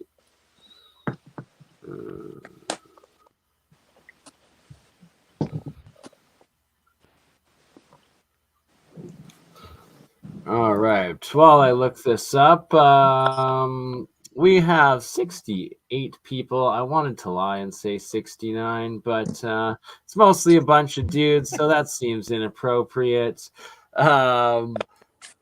Anybody else have anything they want to discuss or talk about a little bit? Rafe, you got want to talk about maybe you did an excellent job with Hunter there 2 days ago, replicating and harnessing some atmospheric electricity again. Yeah, so we just went out like just moments, and we didn't film this part, but Hunter got severely hurt doing that. So I don't suggest anybody do this. Don't try it. Like it went through his arm. Were wearing gloves this time. He was wearing gloves, and it went through his glove, up his arm. He said he could feel it go through his heart and out the bottom of his foot. And he was wearing shoes. So, but yeah, it was great. And we was grounding out to a galvanized pole that was only 2 foot in the ground. And then I just stuck the other end of the meter right in the ground, and we were still holding it at like 16 volts. But it's a short video. It's on my YouTube if you guys want to watch it, or Bernie, even if you want to pull it up and let it play. Yeah, I'll let it play here for a minute while we look up all the other good videos here. So while everybody was talking, I was trying to find a book that would match this, and I found on eBay the Rosicrucian Secrets, their excellent method of making medicines of metals, also their laws and mysteries, by Dr. John D. Really? And then I was looking at some of the pictures, and yeah, this like, all right. It says, and now I have done enough for discovery and regimen of fire, and more than any one author hath performed. Search it then for, all right, blah, blah, blah. The Rosicrucians described unto us the mount of God and his mystical philosophical geomancy, which is nothing else but the highest and purest part of the earth. From the tetragrammaton, he shines upon the orders, and they carry his powers to the planets, blah, blah, blah. But then here in a minute, they start going on about actually doing the work. So if I may, not to be lewd, but this is where the really big kick in the balls comes in, because this stuff used to be completely free and available online for download less than 2 months ago. Yep. Like, it's nuts. What the heck happened? Go ahead and look up the GODOY pyramid. If I'm getting the spelling wrong, I do apologize, but that little pyramid that I was showing off the other day on cam, the tall, thin one, yeah, it's that 76.345 ratio. Good luck finding information about it, because that has been stripped the hell off the internet. Oh, yeah. Yeah, they want $206 I see what you're saying. It's unbelievable. It's crazy. This stuff was sitting out there. Nobody gave a damn. Nobody gave any care about it. And now you've got to pay an arm and a leg to get your hands on it. 2 months. That's the way it was when I was originally when I first started into a cult. Like, all these old books that I have, they were a fucking arm and a leg. Like, you couldn't just pop on the computer and look at the Kabbalion or the Goetia or any of those things. If you wanted to check those things out, you had to go to 100 different bookstores and end up finding some little witchy hole in the wall that was weird as hell to try and get these books and pay through the teeth for them. I've made a hobby of every document I run across the internet, I save it, which is why I fill up hard drives. So I've got copies of Rex Research and all kinds of websites because they might disappear someday. And I'm surprised everybody else didn't do the same thing. Hey, I'm trying here. I essentially do this. I work on doing the same. A lot of it, sadly, though, is in my stash of disconnected old hard drives that I need to get on working up again. I definitely do have them saved somewhere. David, thank you for the support. $5. Would that same experiment that Rafe did work on a tall mountain without having to send a drone up? Like, you need some, theoretically, yes, but you do need a little bit of distance from the peak of the ground, like the mountain dirt and the air. But yeah, you would be able to get it up that high, but you then have to run the cable down the mountain as a ground longer to get the differential, I believe. Is that correct? Well, kind of. So on a mountain, and just like in New York City and everything, whenever you build taller structures, the magnetosphere, it actually changes. So it'll move up and over all of these structures as they build up. So you're always going to have to get something to go up in the air. Now, the best thing to do to create free electricity, and if you have running water and you're up on a mountain, you can always draw a natural spring out and have it running. You get a high efficiency washing machine that's been broken. Take it all apart. The only thing you need is a transmission. Take the big barrel on the inside out, and you're going to hook up a pelican wheel. Now, you go upstream and run PVC pipe. Run it a couple 100 feet or however far you can, because that water is going to run in. It's going to create back pressure, which is all it's pressurizing as it goes down more and more, the more weight that you have on the back end. And you're going to just open up a little nozzle to hit your pelican wheel, and that will spin that washer. And it's got an automatic smart transmission in it because it's high efficiency. And if you can run an entire house electrical off of that if you just keep it running all year long. And by the way, anybody looking to send a wire up in the air that doesn't have a drone, all day long, kites work really well if you're in a windy area, and balloons work really well if there's no wind. I do that. Right, I was thinking balloons, and like I was thinking the balloon, like even off of some of these cathedrals and stuff, like that maybe they have the spires, they have it going up, they have all of like the metals on the onion-shaped domes, the resonators, everything, the antennas. But then what's to say that they didn't then also extend it and increase it exponentially more by attaching a balloon with a little metal wire going up from the tip of that antenna. And especially if it was like in a thunderstorm or something, you put the balloon out, and I bet you'd be getting supercharged.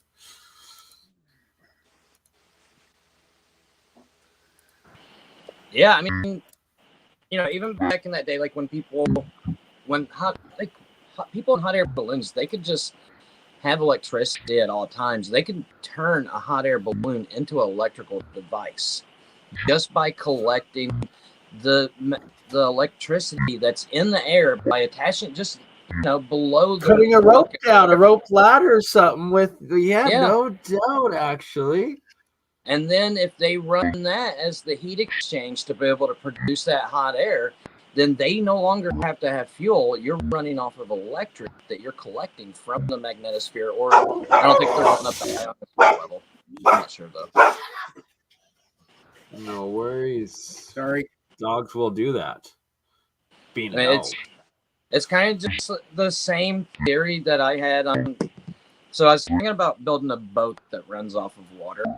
And I showed you guys. I've talked about this idea for like 2 years, right? Please continue. But so I'm guessing, does it have to do with your anchor dragging down in the sea, and then a little balloon going up off your mast, and that's quite the differential, especially between the salt water. No, I like that one. I like that one, but I was thinking. All right, well, let's listen. Let's combine. Let's make this happen. I showed you how that you can do electrolysis in water with only 1.3 amps. Now, if you're out like where I live at, in the Gulf or anything, you have salt water. The water's more conductive. Water's a great insulator unless it has minerals and everything in it. But you build a hydrogen engine, it's going to desalinize everything because it's going to do electrolysis. You have your hydrogen and your oxygen going up. And you put a solar panel on the top of the cover, and you just put a couple of large batteries that are in there that are going in electric vehicles.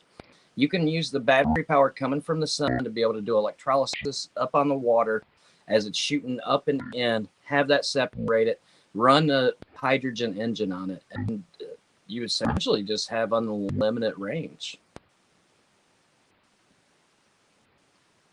Like, we need to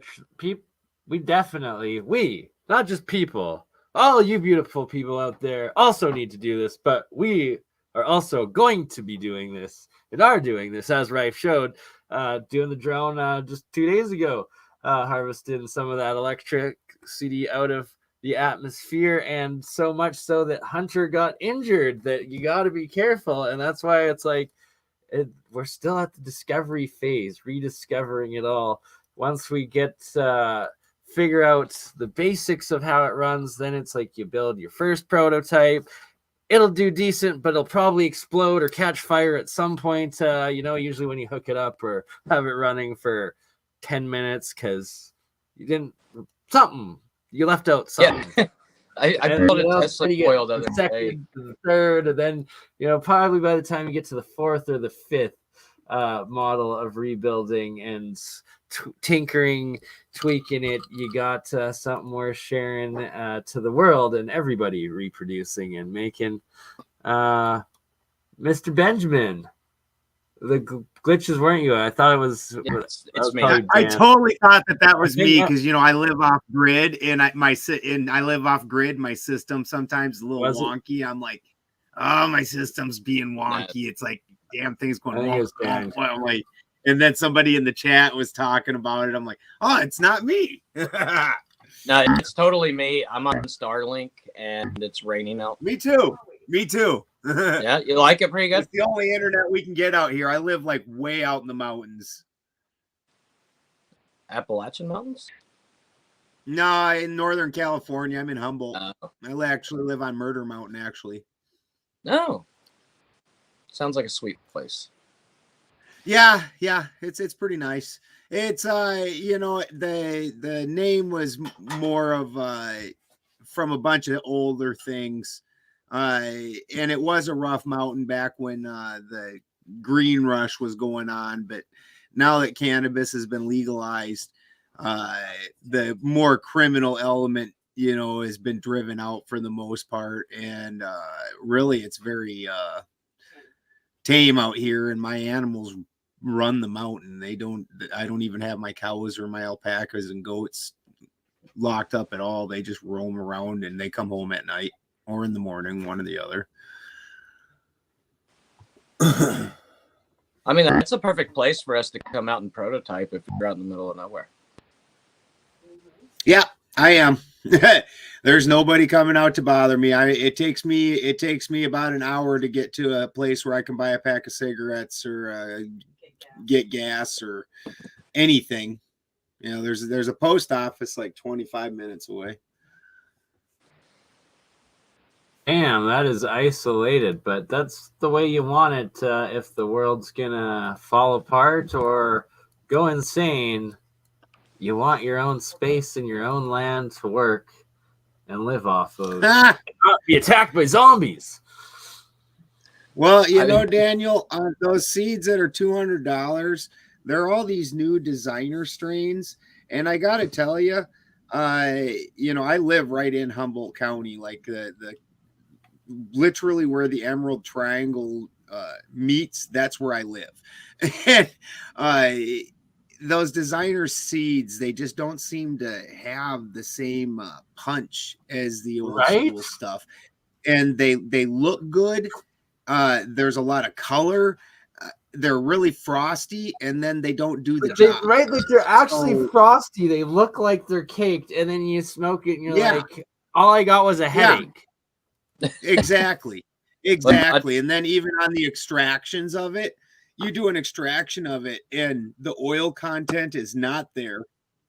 You know, they're telling you that this thing's 20-30% THC, but then when I go to extract it out, I'm at best able to pull 10 at best, you know, and it's just not there. It doesn't do the same job. So you're way better off getting some that they really don't charge much for, those old school strains like Chem Dog or Sour Diesel or something like that, but it's going to do the job. I love that Sour Diesel. But I tell you guys, Sour Diesel. My dad. Okay, maybe it's not my dad. Okay, it's my dad. So back in the 80s, he would grow a lot up in Michigan, and he kept on. It's not my dad. Yeah, I started out wrong, but he started cross draining everything, and he said that he created like the orange and blue hair bud. And this is early 80s, and he sent one of them off to Michigan State and had it tested, and it was at 28% THC back then. Damn. Now, how true that is, I don't know, because I looked it up, and it's a strain called Bluebird, or that's the closest I could find to it, because it's got the blue and orange hairs on it. But through electromagnetic frequencies and just like splitting the nitrogen molecules in the air and having it turn into straight fertilizer, I've found that I can adjust the different THC levels, the different terpenes, everything. So you can actually have more terpenes coming off of it whenever you spin it out if you just want to have that. But not only that, but like the wax and everything else, you can match the resonant frequency of the oils inside and oscillate them so much that they will just drain right out of the bud. There's no more like cold press or hot press or anything else that's going to destroy all the liveliness inside. Because you can make essential oils with a rife machine too. Yeah, I don't do the rosin machine. I think that's, you know, the industry, there was a lot of really bad people in the industry, but the fact is when you start really chemically looking at it, the butane extraction, you're not getting carbon transfer and you're not getting things like that. It's a super clean solvent. And I understand that there was a lot of kids running around blasting shit out with a hand tube and freaking handing out stuff that hadn't been properly purged and whatnot. But when you're looking at your extracts, I don't even go that rosin's rugged. The straight butane, but then done at negative temperatures, so that way it keeps the life.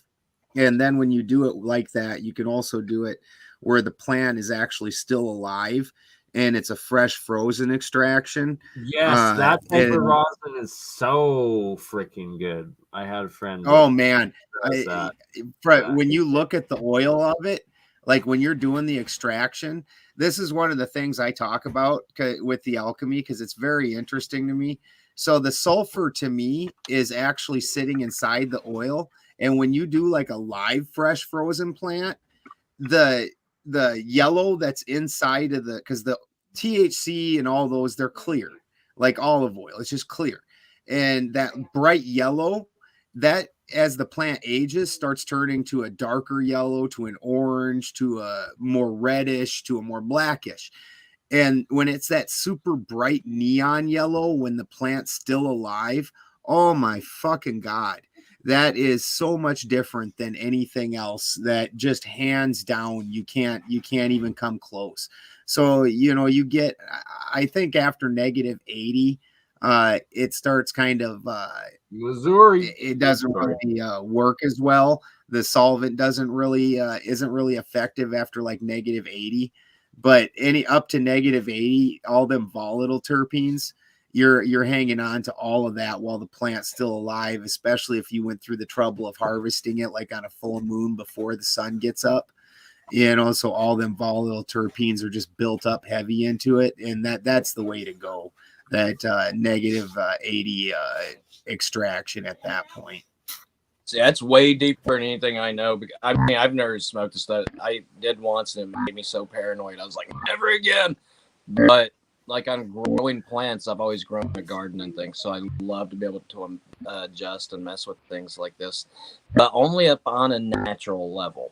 Because a lot of times when people do electroculture, they don't do it properly, and it changes a lot of the chemical makeup inside the plants and all the vegetables that come out. Sorry, I'm just reading. This is quite fascinating. To the president's which one President is that? Webb, in connection with the invitation he sent me to deliver the benefactors day address, intimated that I could select my own subject. I can hardly think of any subject having to do with literally philosophical, scientific, or political questions, but would furnish ample material for an address appropriate to the spirit which led to the establishment of Benefactors Day in Central College. Oh, sorry, I read that wrong. It's the president of their lodge, not of America. All right, let's get that. From the 4th century AD down to the death of Balsamo in 1795, many of the most distinguished men in history spent their time and thought and money in the effort to find the Philosopher's Stone. Belief in the Philosopher's Stone constituted the creed of great church fathers like Thomas Aquinas, philosophers like Albertus Magnus, students of nature like Roger Bacon, and pantheistic mystics like Jacob Boehme, accomplished fakers like Nicholas Flamel, Marechal de Reyes, Count Saint Germain, and Count Cagliostro, taking advantage of the credulity of the people, made vast fortunes by the sale of complicated mixtures they declared would turn lead into gold. See, there was all these frickin' fakers and fraudsters out there giving alchemy a bad name, but really, you don't want to try to turn lead into gold. You want to turn gold into that white powder. White powder. Nailed it. But then again, we should also point out that you can indeed turn lead into gold if you've got the knowledge of exotic vacuum objects and the all-evasive electron cluster torus. Isn't that the one though? As soon as it hits the atmosphere, like it turns back into lead or something? Say again? Is that the one where when you create this you open it up to hit atmosphere again, that it turns back into lead? Or am I thinking of something else? I am not sure. That sounds interesting. Not the sort of process I've seen, or worked on myself, but that does sound like something I've seen ish, where you open it up and it instantly oxidizes and goes back from its crystalline state into oxidization. I do remember reading the original Rosicrucian documents that from those that I've been now, they did mention that if any kind of leak from the tar-coated cork was lost, that any kind of imperfection would lead to the material and the entire process, which takes many months, decaying back down into its constituent counterparts and the whole entire process failing. So I've been talking to Jeffrey Drum, and he goes over to Egypt and goes to the pyramids. And nice. Jealous. He has actual samples from inside a bunch of the pyramids and has a Russian analysis on them, because there's a Russian team he's been in dealing with and in contact with, and they've taken all the samples, like the Red Pyramid of Dashur, where they find all this what they've been calling bat shit. They took samples of it, and what they're finding is super rare isolated minerals, including one of the ones that really stood out for me was thorium. So when we're talking about the transmutation of elements, so when we're talking about the transmutation of elements, it's not as complicated of a thing as what people want to make it out. What makes an element an element is how many protons are in the nucleus.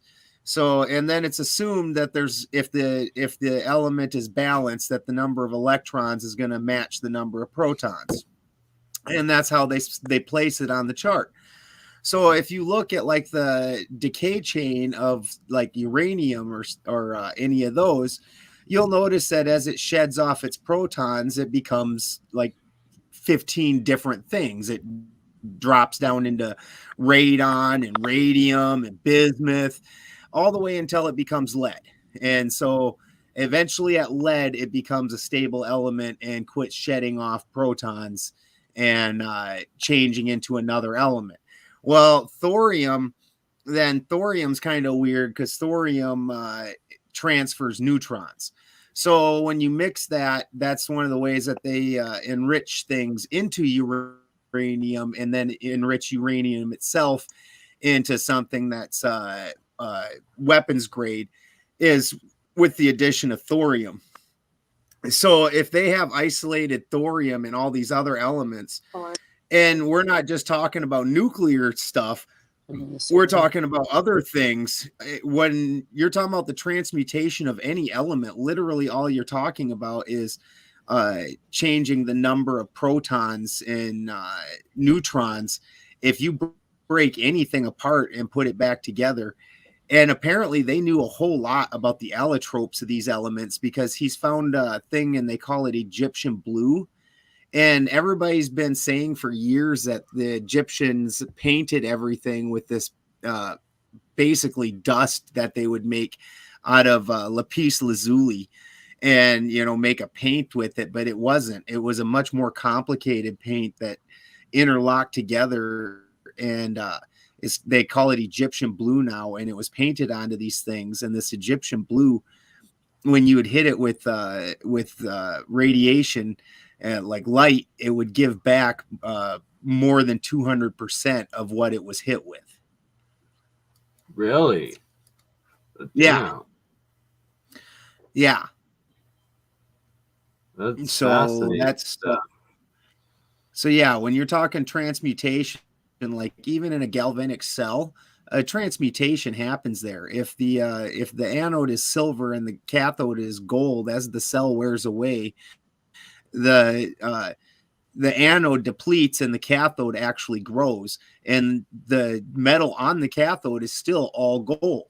So then the anode becomes lesser. So the silver literally transmutes into gold. And then when you put it through the electrolysis process and the cathode breaks apart and goes back to the anode, the gold descends back into silver. So the understandings of transmutation are not that as complicated as what we want to make it out. I definitely feel you on that. And like some of them are so simple. It's right in front of our eyes and we don't even recognize it. Like carbon. How does carbon come out of everything that you just burn? It's like you can burn say gold and you'll have carbon residue. How did the gold turn into carbon?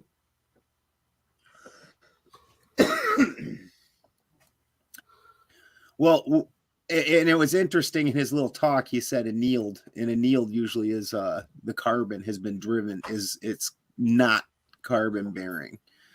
You know, they haven't heated it. They haven't got the carbon in it. It's super soft. So I'm reading this. This is pretty fascinating. I'm going to have to go back through this.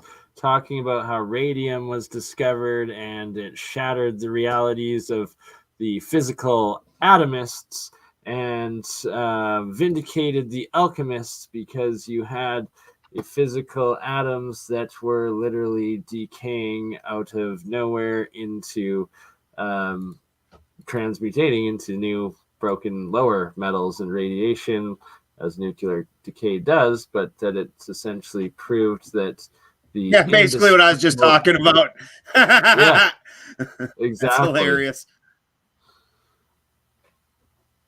Yeah, this one looks like a good one. It's definitely not at all close to the one we're still looking for, but it's promising. It might have a little tiny gold nuggets of information here and there in them. There's so much every time you just find out. It's like only 24 pages, lame, but where was this one line? Talking about how everything crumbled, how the entire earth crumbled, something was angry and everything destroyed, and you had to walk up. Sorry, I'm misquoting. Let's find what I'm trying to talk about. One more page. Nope. I'm lost. I don't know. Who's got anything else to talk about while I'm trying to find this? Nothing. Is Nobody. Jeremiah going to show us something? It's also very interesting that there was only a portion of the weight missing. Like when you look at a battery, a dead battery is much lighter than a charged battery. A lot lighter. You know, which is very interesting. Like, what was the part that's missing and what's left behind? Was it just the charge that's missing? Because charge has, interestingly, I've not ever heard that claim that a dead battery is lighter than a fully charged battery, but because I have batteries of multiple compositions, lead acids, lithium ions, nickel metal hydrides, nickel zincs, and nickel cadmiums, I do believe I'm going to do some scale testing in the following days. Yeah.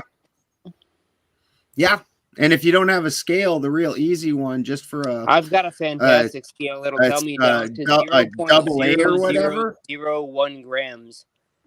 My smallest measurement is 10 micrograms, so I have no problem measuring.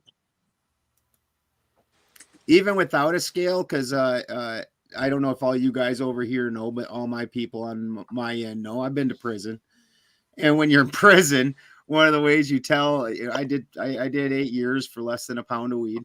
There you go. So you know, freaking, and I don't snitch, and so then you end up with 8 fucking years, right? So whatever, you know, but if you in prison, one of the ways you could tell if a battery's dead is because you don't have a scale, so you just drop it on its side on the cement, and if it's a dead battery, that thing will bounce back up like 6 inches. It just boink. And then if it's a full battery, it just drops dead. Just dook. Hey, I'll show you guys some stuff I'm working on real quick if you don't mind. Absolutely. Please do, Mr. Rife here.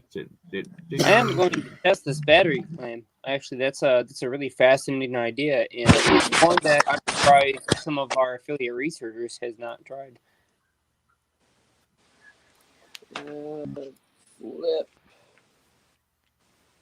But it's going to take me all of basically one afternoon to run through the battery chemistry and see what kind of results we get. So this is the stuff I do at home. So right now on this one, I'm currently running and I'm exploding neodymium magnets through electromagnetic frequencies. I'm working with geodes and amethyst, and this is a clear quartz. And this is a smoky quartz. I'll go over that in a second. But right now on this coil, I'm running at, 10 volts. I'm getting all this information downloaded so I can just go through it and scale it all out. Because I'm looking at a different coil to where I can take the bioresonant signature of a person that's unique as a fingerprint, and I'm going to get some quartz, obviously smaller than this one.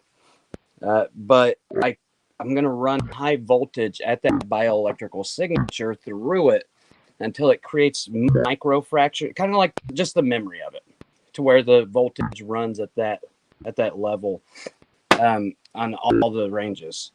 So I was going to do that for my son, just in case anything happens to me. He has my bioresonant signature. But so I'm looking at creating a new coil right now, but this has been running all day. I hooked it for a little bit. And I'm also looking at making a larger coil that resonates with the human body better for electromagnetic frequency fields. And I can't wait till you guys get the Rife machines in your hands, especially Jeremiah, to be able to run through and test everything on the right. waves. Real science. I'm gonna, we actually do science. You can count on a pretty complete series of tests on the oscilloscope and finding out exactly how these things behave, both electromagnetic. Shout out, happy birthday, Nick Jer. Sorry to interrupt. Just a request for a shout out. That's Nick not Jer. what he's trying to say.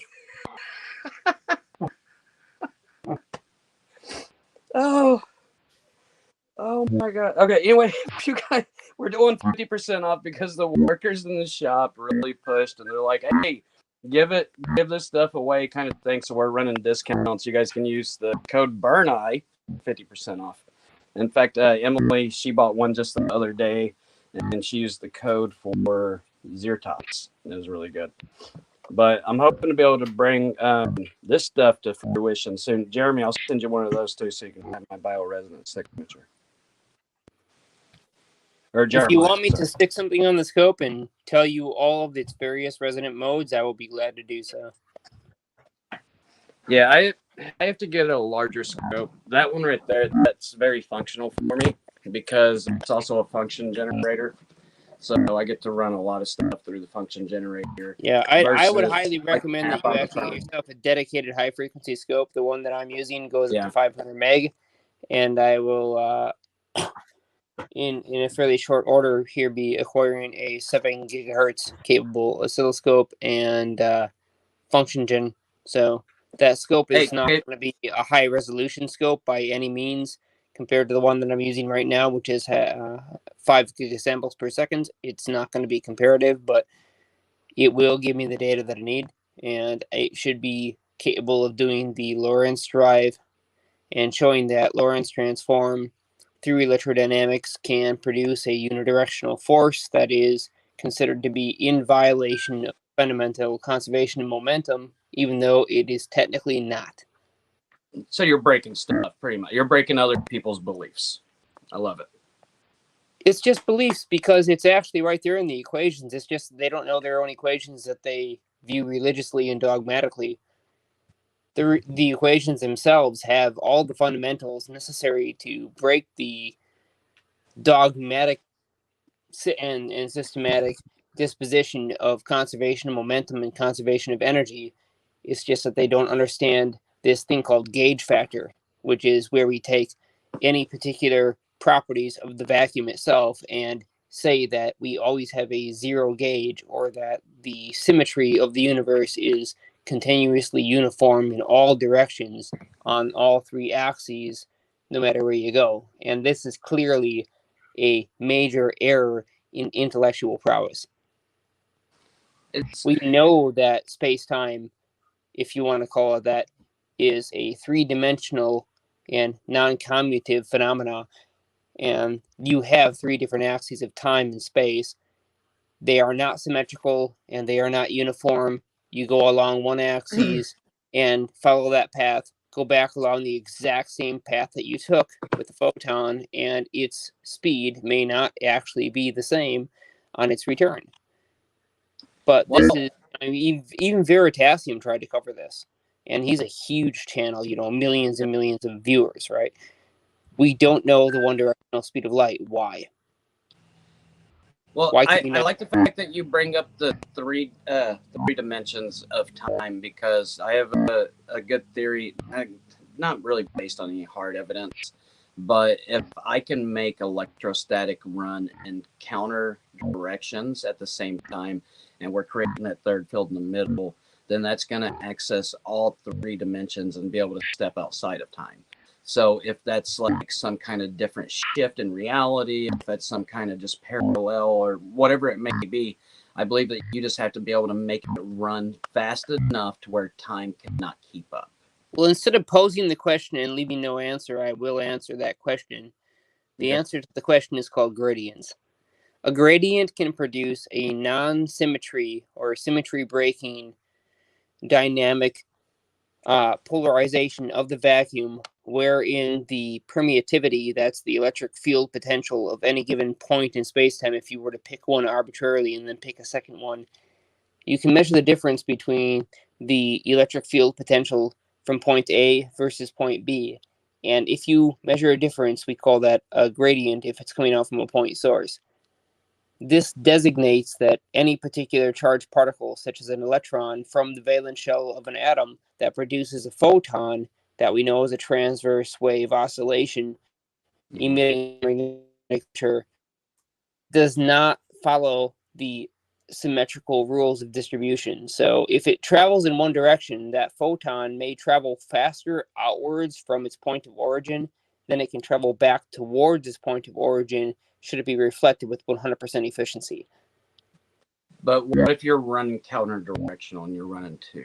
Is what I was if you cram two fields into each other, then the permeativity gets stressed, and you stress something else that's called the permeability, and that's your magnetic field stress energy tensor, your J curl vector. And when you stress the permeativity and the permeability in the same direction at the same time, you end up with something that we call a warp field. Yeah, that's what so that's what I was looking for. And I think that's going to be able to make the barrier between you and time.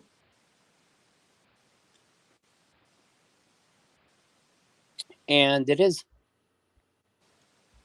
Sweet, let's do it. I can do EMF fields to shoot out at 6 feet and then 8 feet. And I think that should be enough where we can run, bidirectionally. And on the inside, you could step outside of the constraints of time. But then... I can tell you, Matthew, that my laser interferometer is raring to test one of your coils. Well, I can't wait. I'm looking forward to it. My equipment, which I'm superimposing a personality upon for this example, is looking forward to it. Superimposing a personality upon just for the sake of entertainment. Yeah. My laser interferometer does not give a damn what I think. But the fringe pattern certainly will indicate whether or not there is a displacement of any particular direction. I do have two axes to work with, after all. Yeah, and your interferometer, what is it, 1/10,000ths that you can go down below the size of a proton? Geez, no, I don't think so. My wavelength is ramping in right around 463 nanometers.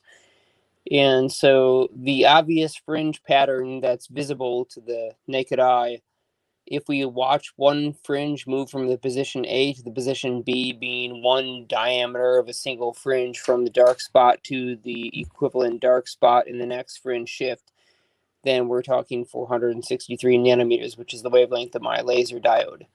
And so we can watch small scale shifts within that fringe pattern. So if it only moves a fraction of an inch and it doesn't actually get displaced the entirety of that distance, and let's say the distance be half inch from one fringe to the next.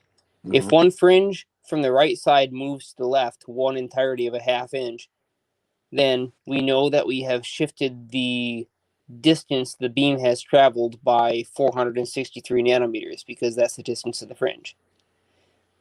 So if it is actually displacing time, it will displace it for one full unit at that 463 nanometers, that distance 1/2 of an inch.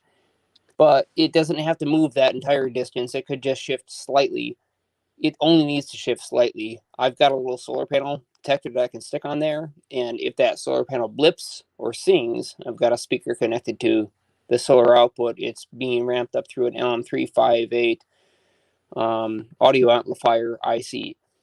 So it'll tell us if there's any tiny changes that are even invisible to the naked eye. But preferably, we get significant effects that are visible.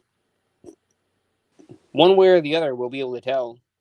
I intend to stick that thing on there right away, and I cannot wait to find out exactly how it acts and what it does. Yeah, and these coils, I've designed these with like the golden ratio involved, because the frequencies and everything resonates better with the human body.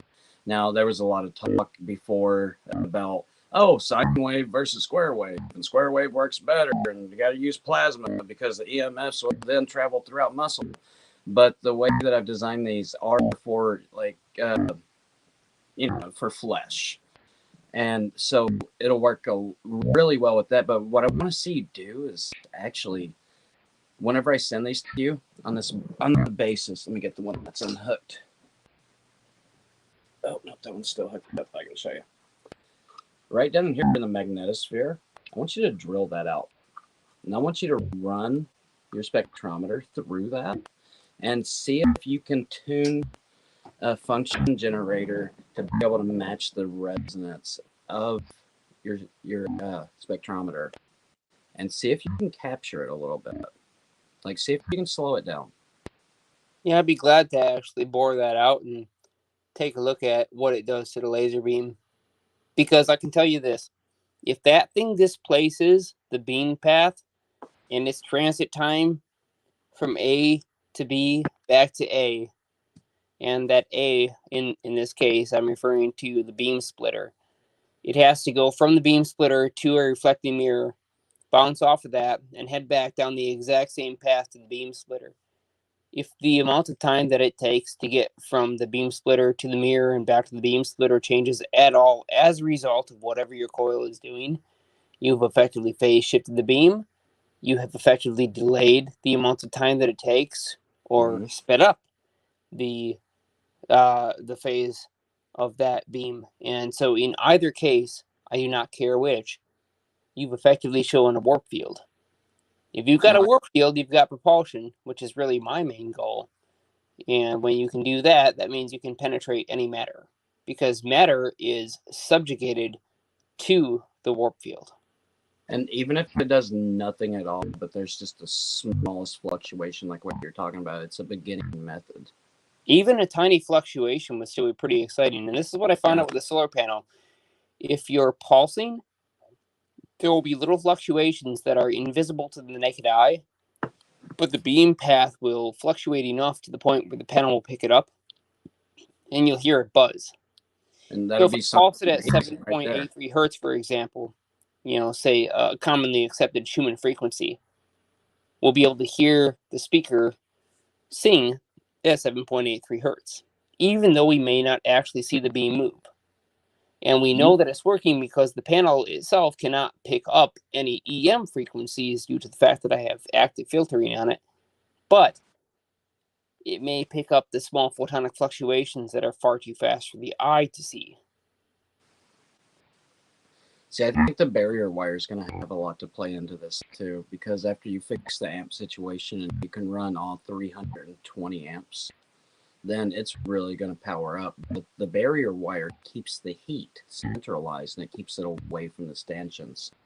So with it doing that, it's keeping everything more centralized right in the middle. I mean, I think it's disrupting, the flow of the electromagnetism around the wires and everything. I'm not really too sure about that. But if you're at a high rating, I think that it's going to throw something out to where it does disrupt it a little bit.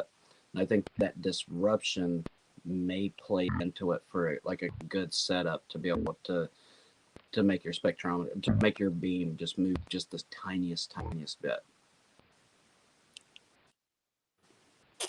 Oh, that's what I'm excited to find out.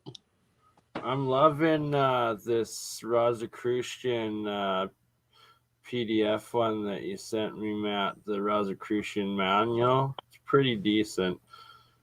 It's basic. It's definitely not like deep advanced alchemy, but it's like the layer one truth of it all. And like these always are like the layouts are circuits, like, and that is technology just on the macro scale, always in these different places. It's like if you're reading circuit you're reading, then I would have to completely agree that the way they wrote it, it's very, what's the right word, coded. It's coded. They're speaking in symbols and energies and a major part of that is because the language for describing the phenomena did not exist. I mean, Ken Shoulders is a fairly recent phenomenon. Ken Shoulders understood exotic vacuum objects and gave them a name. That's the only reason that we even have a name for EVOs, right? Yep. So before Ken Shoulders, they did not have. Yeah, Ken Shoulders, 100%. And I'll throw a tip out there for a lot of people. Like if you don't like to read or you can't find an audio book or whatever when you're on the road, what I do is I select all kinds, like I'll select like 5 pages on a PDF and I'll hit speak so that Siri has to read it to me. Nice. That's Teamwork, like the best right audio book hack that you can get for free. Actually, no doubt. That's why you don't be abusive to Siri. You get Siri to read you. I like that idea. Didn't realize you could get an Apple product to simply read out loud. Whatever. Yeah. I'll show you. Yeah, please do, and teach me how you're actually making it do that, because I would much appreciate that. Yeah, no doubt. Game changer. Okay. Siri is going to read me all sorts of beautiful Rosencross. Siri, teach me ancient alchemy. Okay, so what I did is I just took your guys' words and I'll flip my camera.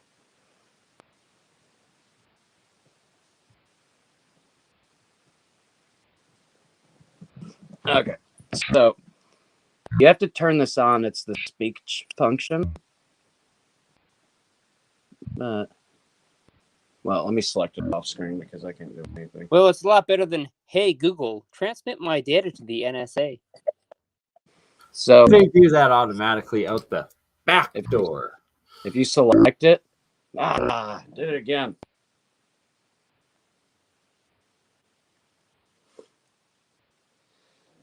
If you select it and you hit this over arrow and you hit speak. So you have to turn speak on. Did it again. Hey, if you got big fat thumbs like I do, just don't even try it. Just give up. Here we go. Speak to me, Siri. Teach me ancient alchemy. So go over here. Read me all sorts of music. Beautiful roses cross series. Teach me ancient alchemy. And that's how you do it. Like, I get websites to do that all the time. Whenever I'm driving, I'll just select like the full page, like news articles. I'm like, speak it to me, Siri. Well, that All makes right, me I curious. gotta I go wonder to what bed. happens if I hit the side button. Love you guys. All right, Take it you got off, it, brother? Ben, for sure, brother. Have a good one. And when you do the next spider cast there, brother? She's strangely silent. Saturdays. We do the spiders on Saturdays. Definitely, I'd like you to come on a spider chat, brother. I will have to come onto the web. I think I just lost my audio. The Can you hear me? spiders. Not Oh, if you can. do we no longer have? Yeah, you like staying up late. Yeah, I gotta go. I gotta haul in gravel tomorrow. For Try and sure, rebuild my brother. You road have before the a rains come branch again. light from life. We can hear you, buddy. I've just lost my audio. Later, disciple. Love you guys. Jeremiah, we can Love hear you too, you. brother. Maybe you can't That hear us. apparently but we caused can my hear phone you. to completely glitch out. So, Oh, maybe yeah, for that. JP, is it because you have two going right now? Like, oh, we got a funky town. Grab it after soon enough. There was an engineer I was talking to, super smart. He was the one I gave you guys his IG account to. He was telling me, I forget the guy's name, but he built an electric engine, and what it was is he made an offset of the pole, and then he built coils around it. But he would spin it at such a high rate that he disrupted a power grid. And his was functioning perfectly fine, but he overwhelmed the power grid and about shut it down. I got to remember the name of that because I want to build one of those too and just test electrical. Was that Searle? Or no? Like, was Searle claimed to have those sort of issues?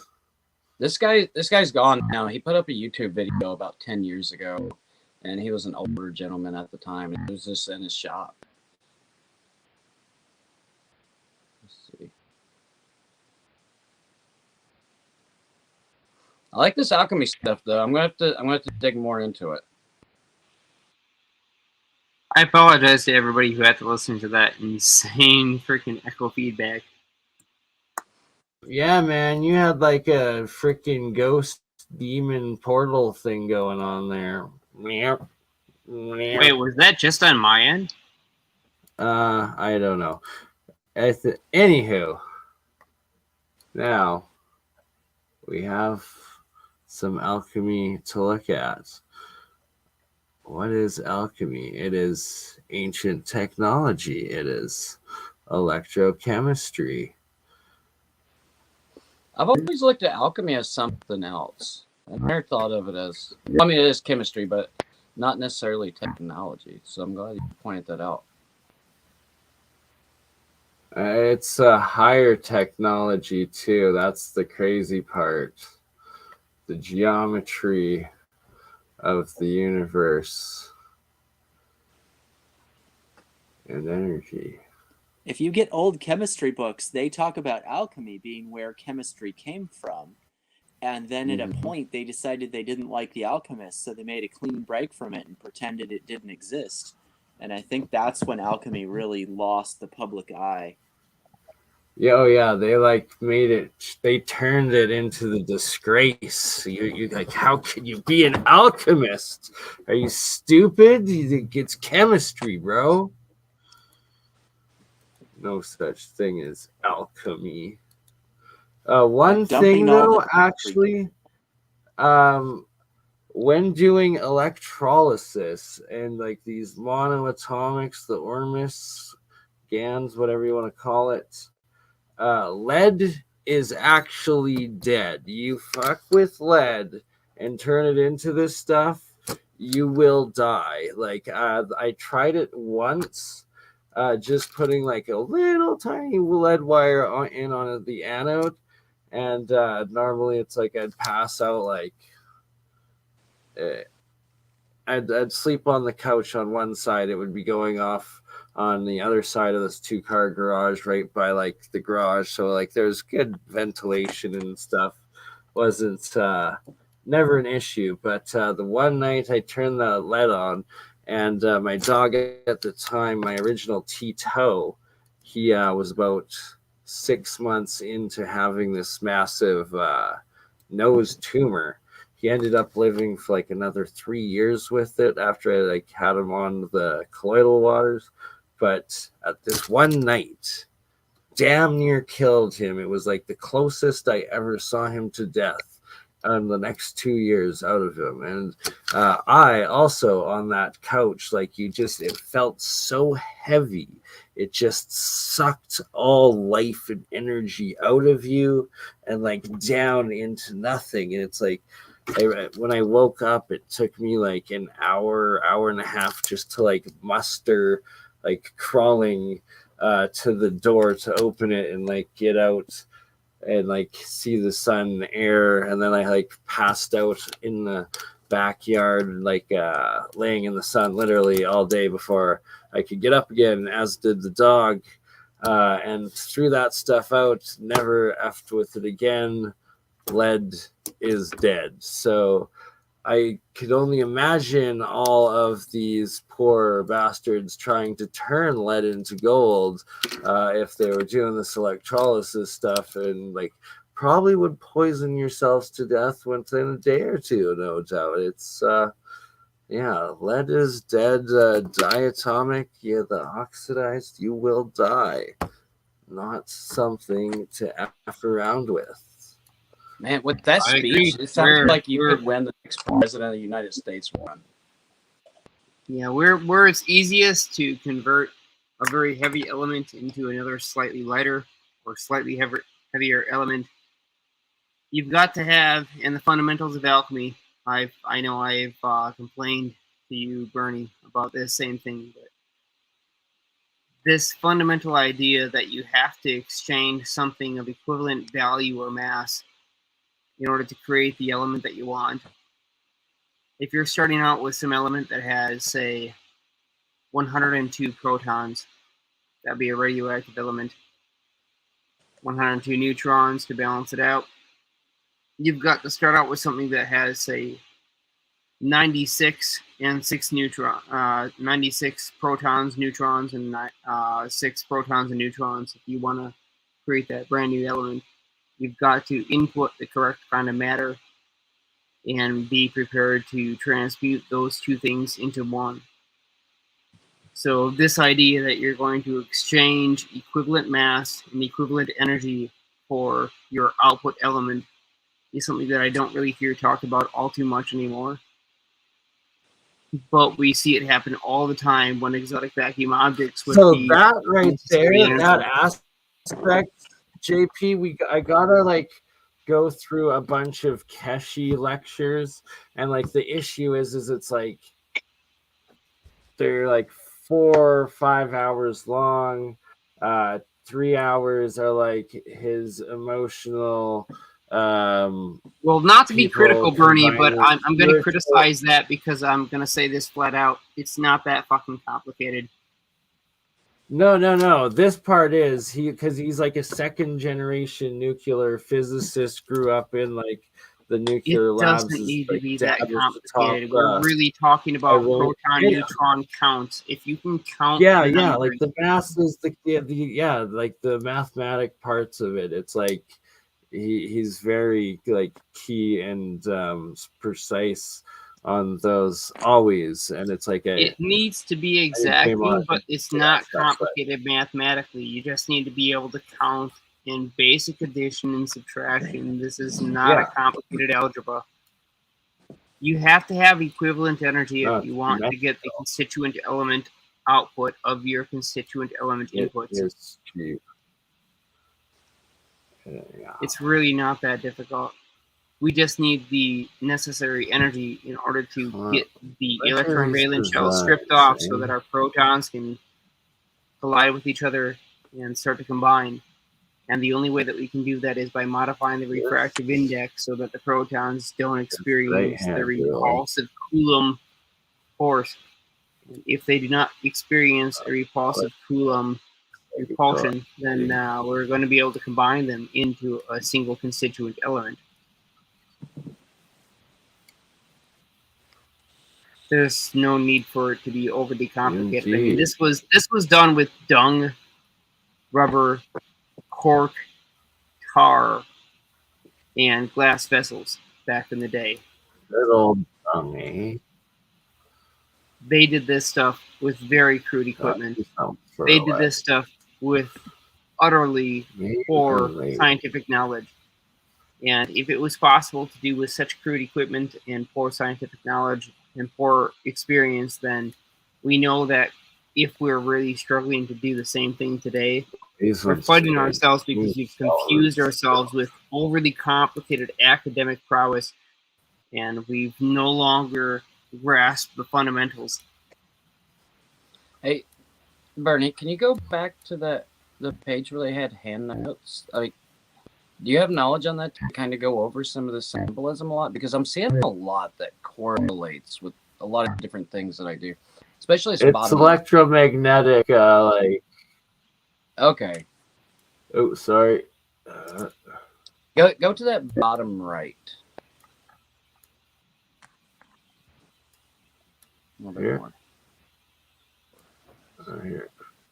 No. More. No. Okay, so it'd be top right. That one. The coil design. Nope, down. To the right. To the top of the page, I should say, since it's on its side.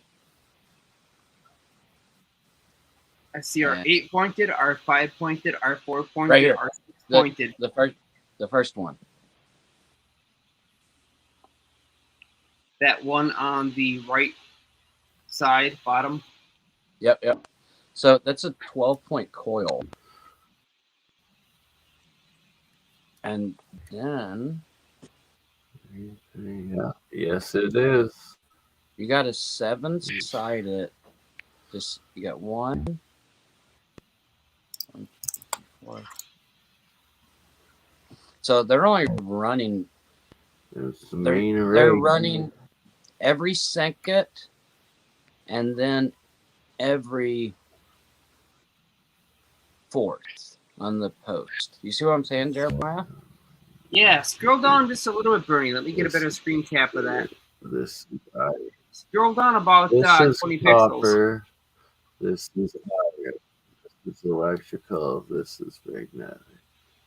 Hey, Bernie, scroll down about 20 pixels. Where? Let me get a screen cap of that. The large one, it would be on the first line, arrow pointing it to it. No, you just skipped past it. It was on the far right. We're seeing this sideways. Yeah, from the perspective that we're looking at, all the way to the far right. Yeah, that one. That one. Let me get that in a full screen. You're probably not seeing your scroll bar on the bottom, so just bring that up a little bit. So there we go. Thank you. This, just that, just this baby right here. Yep. So you got your 12 pointed, and then you're winding on number 2, and then you're winding on number 4, going rotationally all the way around. So why is the creepy ghost voice back?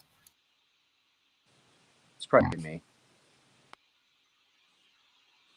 This is interesting because this can keep a lot of the electromagnetic field right in the wires. It's not going to create an electromagnetosphere, but if you have it just right, then you can create one of the strongest electromagnetospheres to where you can run energy right through the center of it.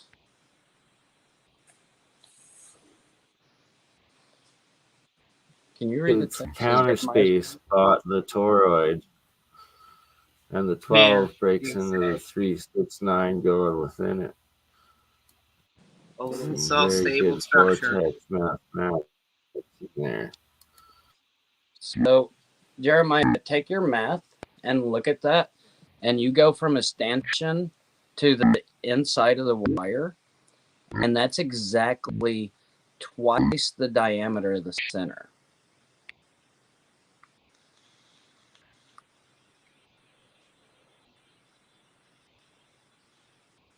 Wow. These Seal 18. these images are gaining knowledge really and interesting. understanding to penetrate the hidden truths of others.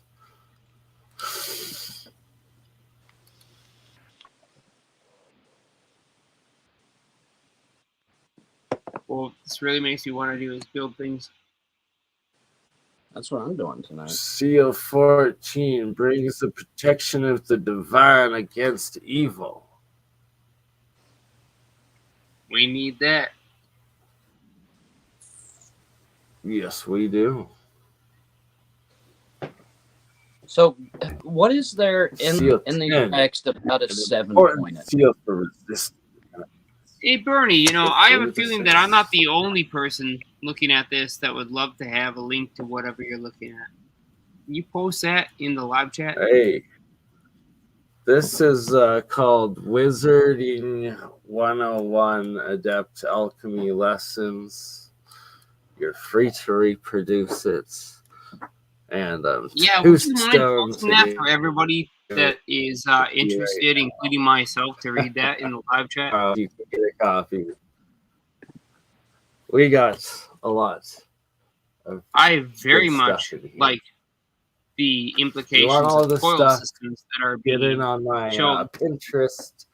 Pinterest is where I've collected all of this amazing geometry, and we got iron there. That's your magnetic. Ooh, the gold. Cross it over.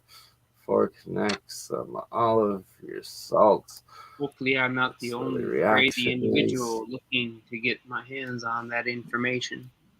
Yeah. So Bernie, you said that's Bernie, on your post Pinterest us a account? link. Can you give us a link? There is no link. You're in the link right now, boys. Then post it It's for us to happening download in front of these are you. photos. Or save the image I'll if it's figure only an out image how- piece of see, I need data Terra and and post it Earthling. to us. We need Terra and Earthling to be able to get it all working in that Google Drive, maybe just a little walk through how to do it because I'm too stoned to figure it out. And also, you want this, Jeremiah?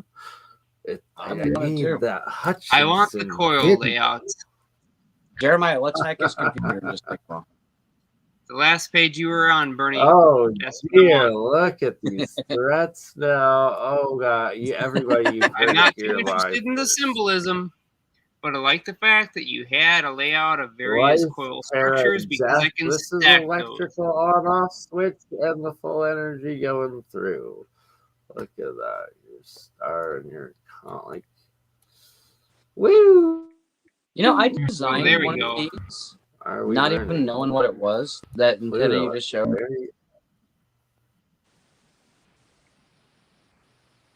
Right? No, this looks like, hey, do we see these on top of those fractal antenna arrays on all of those cathedrals that then have these corresponding symbols on them? Gee, how many times they have we harnessing seen energy Venus? from the sun, How the many moon, times have we seen the Pluto? Earth? How many times have we seen Mercury? Mars? Oh, everywhere. And it's in the moonrise cycle, right? Why is it so important? The sunset. Why did they build all of those stones? Measuring it all. It's the energy currents going through. Connect to your star through the I won't comet. lie, man. My girlfriend drives me nuts when she starts to talk about this stuff because she goes way into the woo territory, and I wanted the science of it. Interesting. But when I can tie it back into actual electrodynamic fields and bring it down to the science, it's kind of undeniable.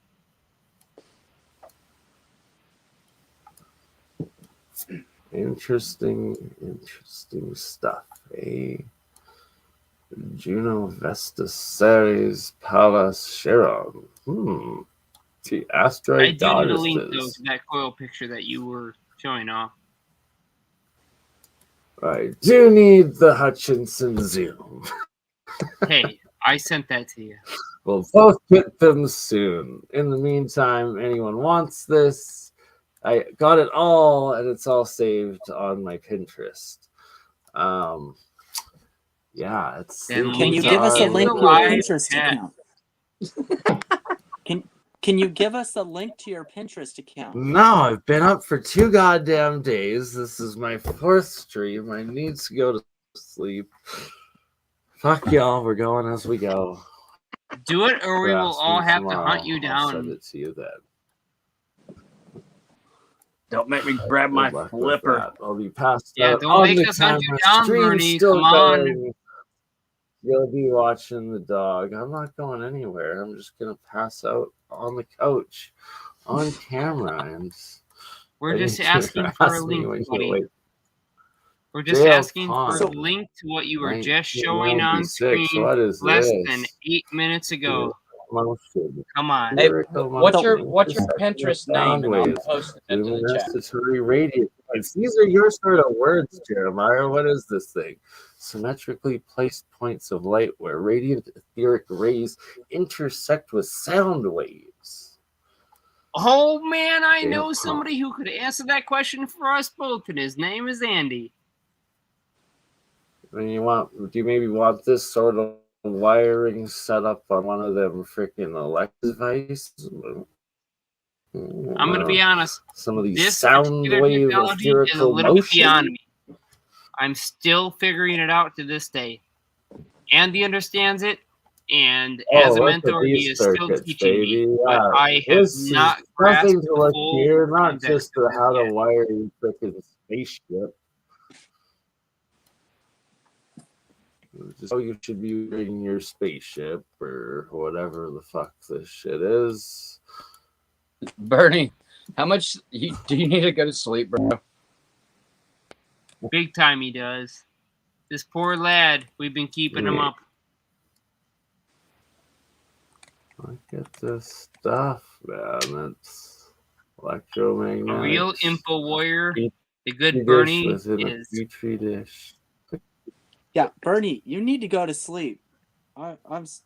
You need to go I'm to low sleep. wired right No, BurnEye, So do you're I. not even being wired. You're being incoherent a little bit. But and I say that out of love, man. now. Oh, yeah.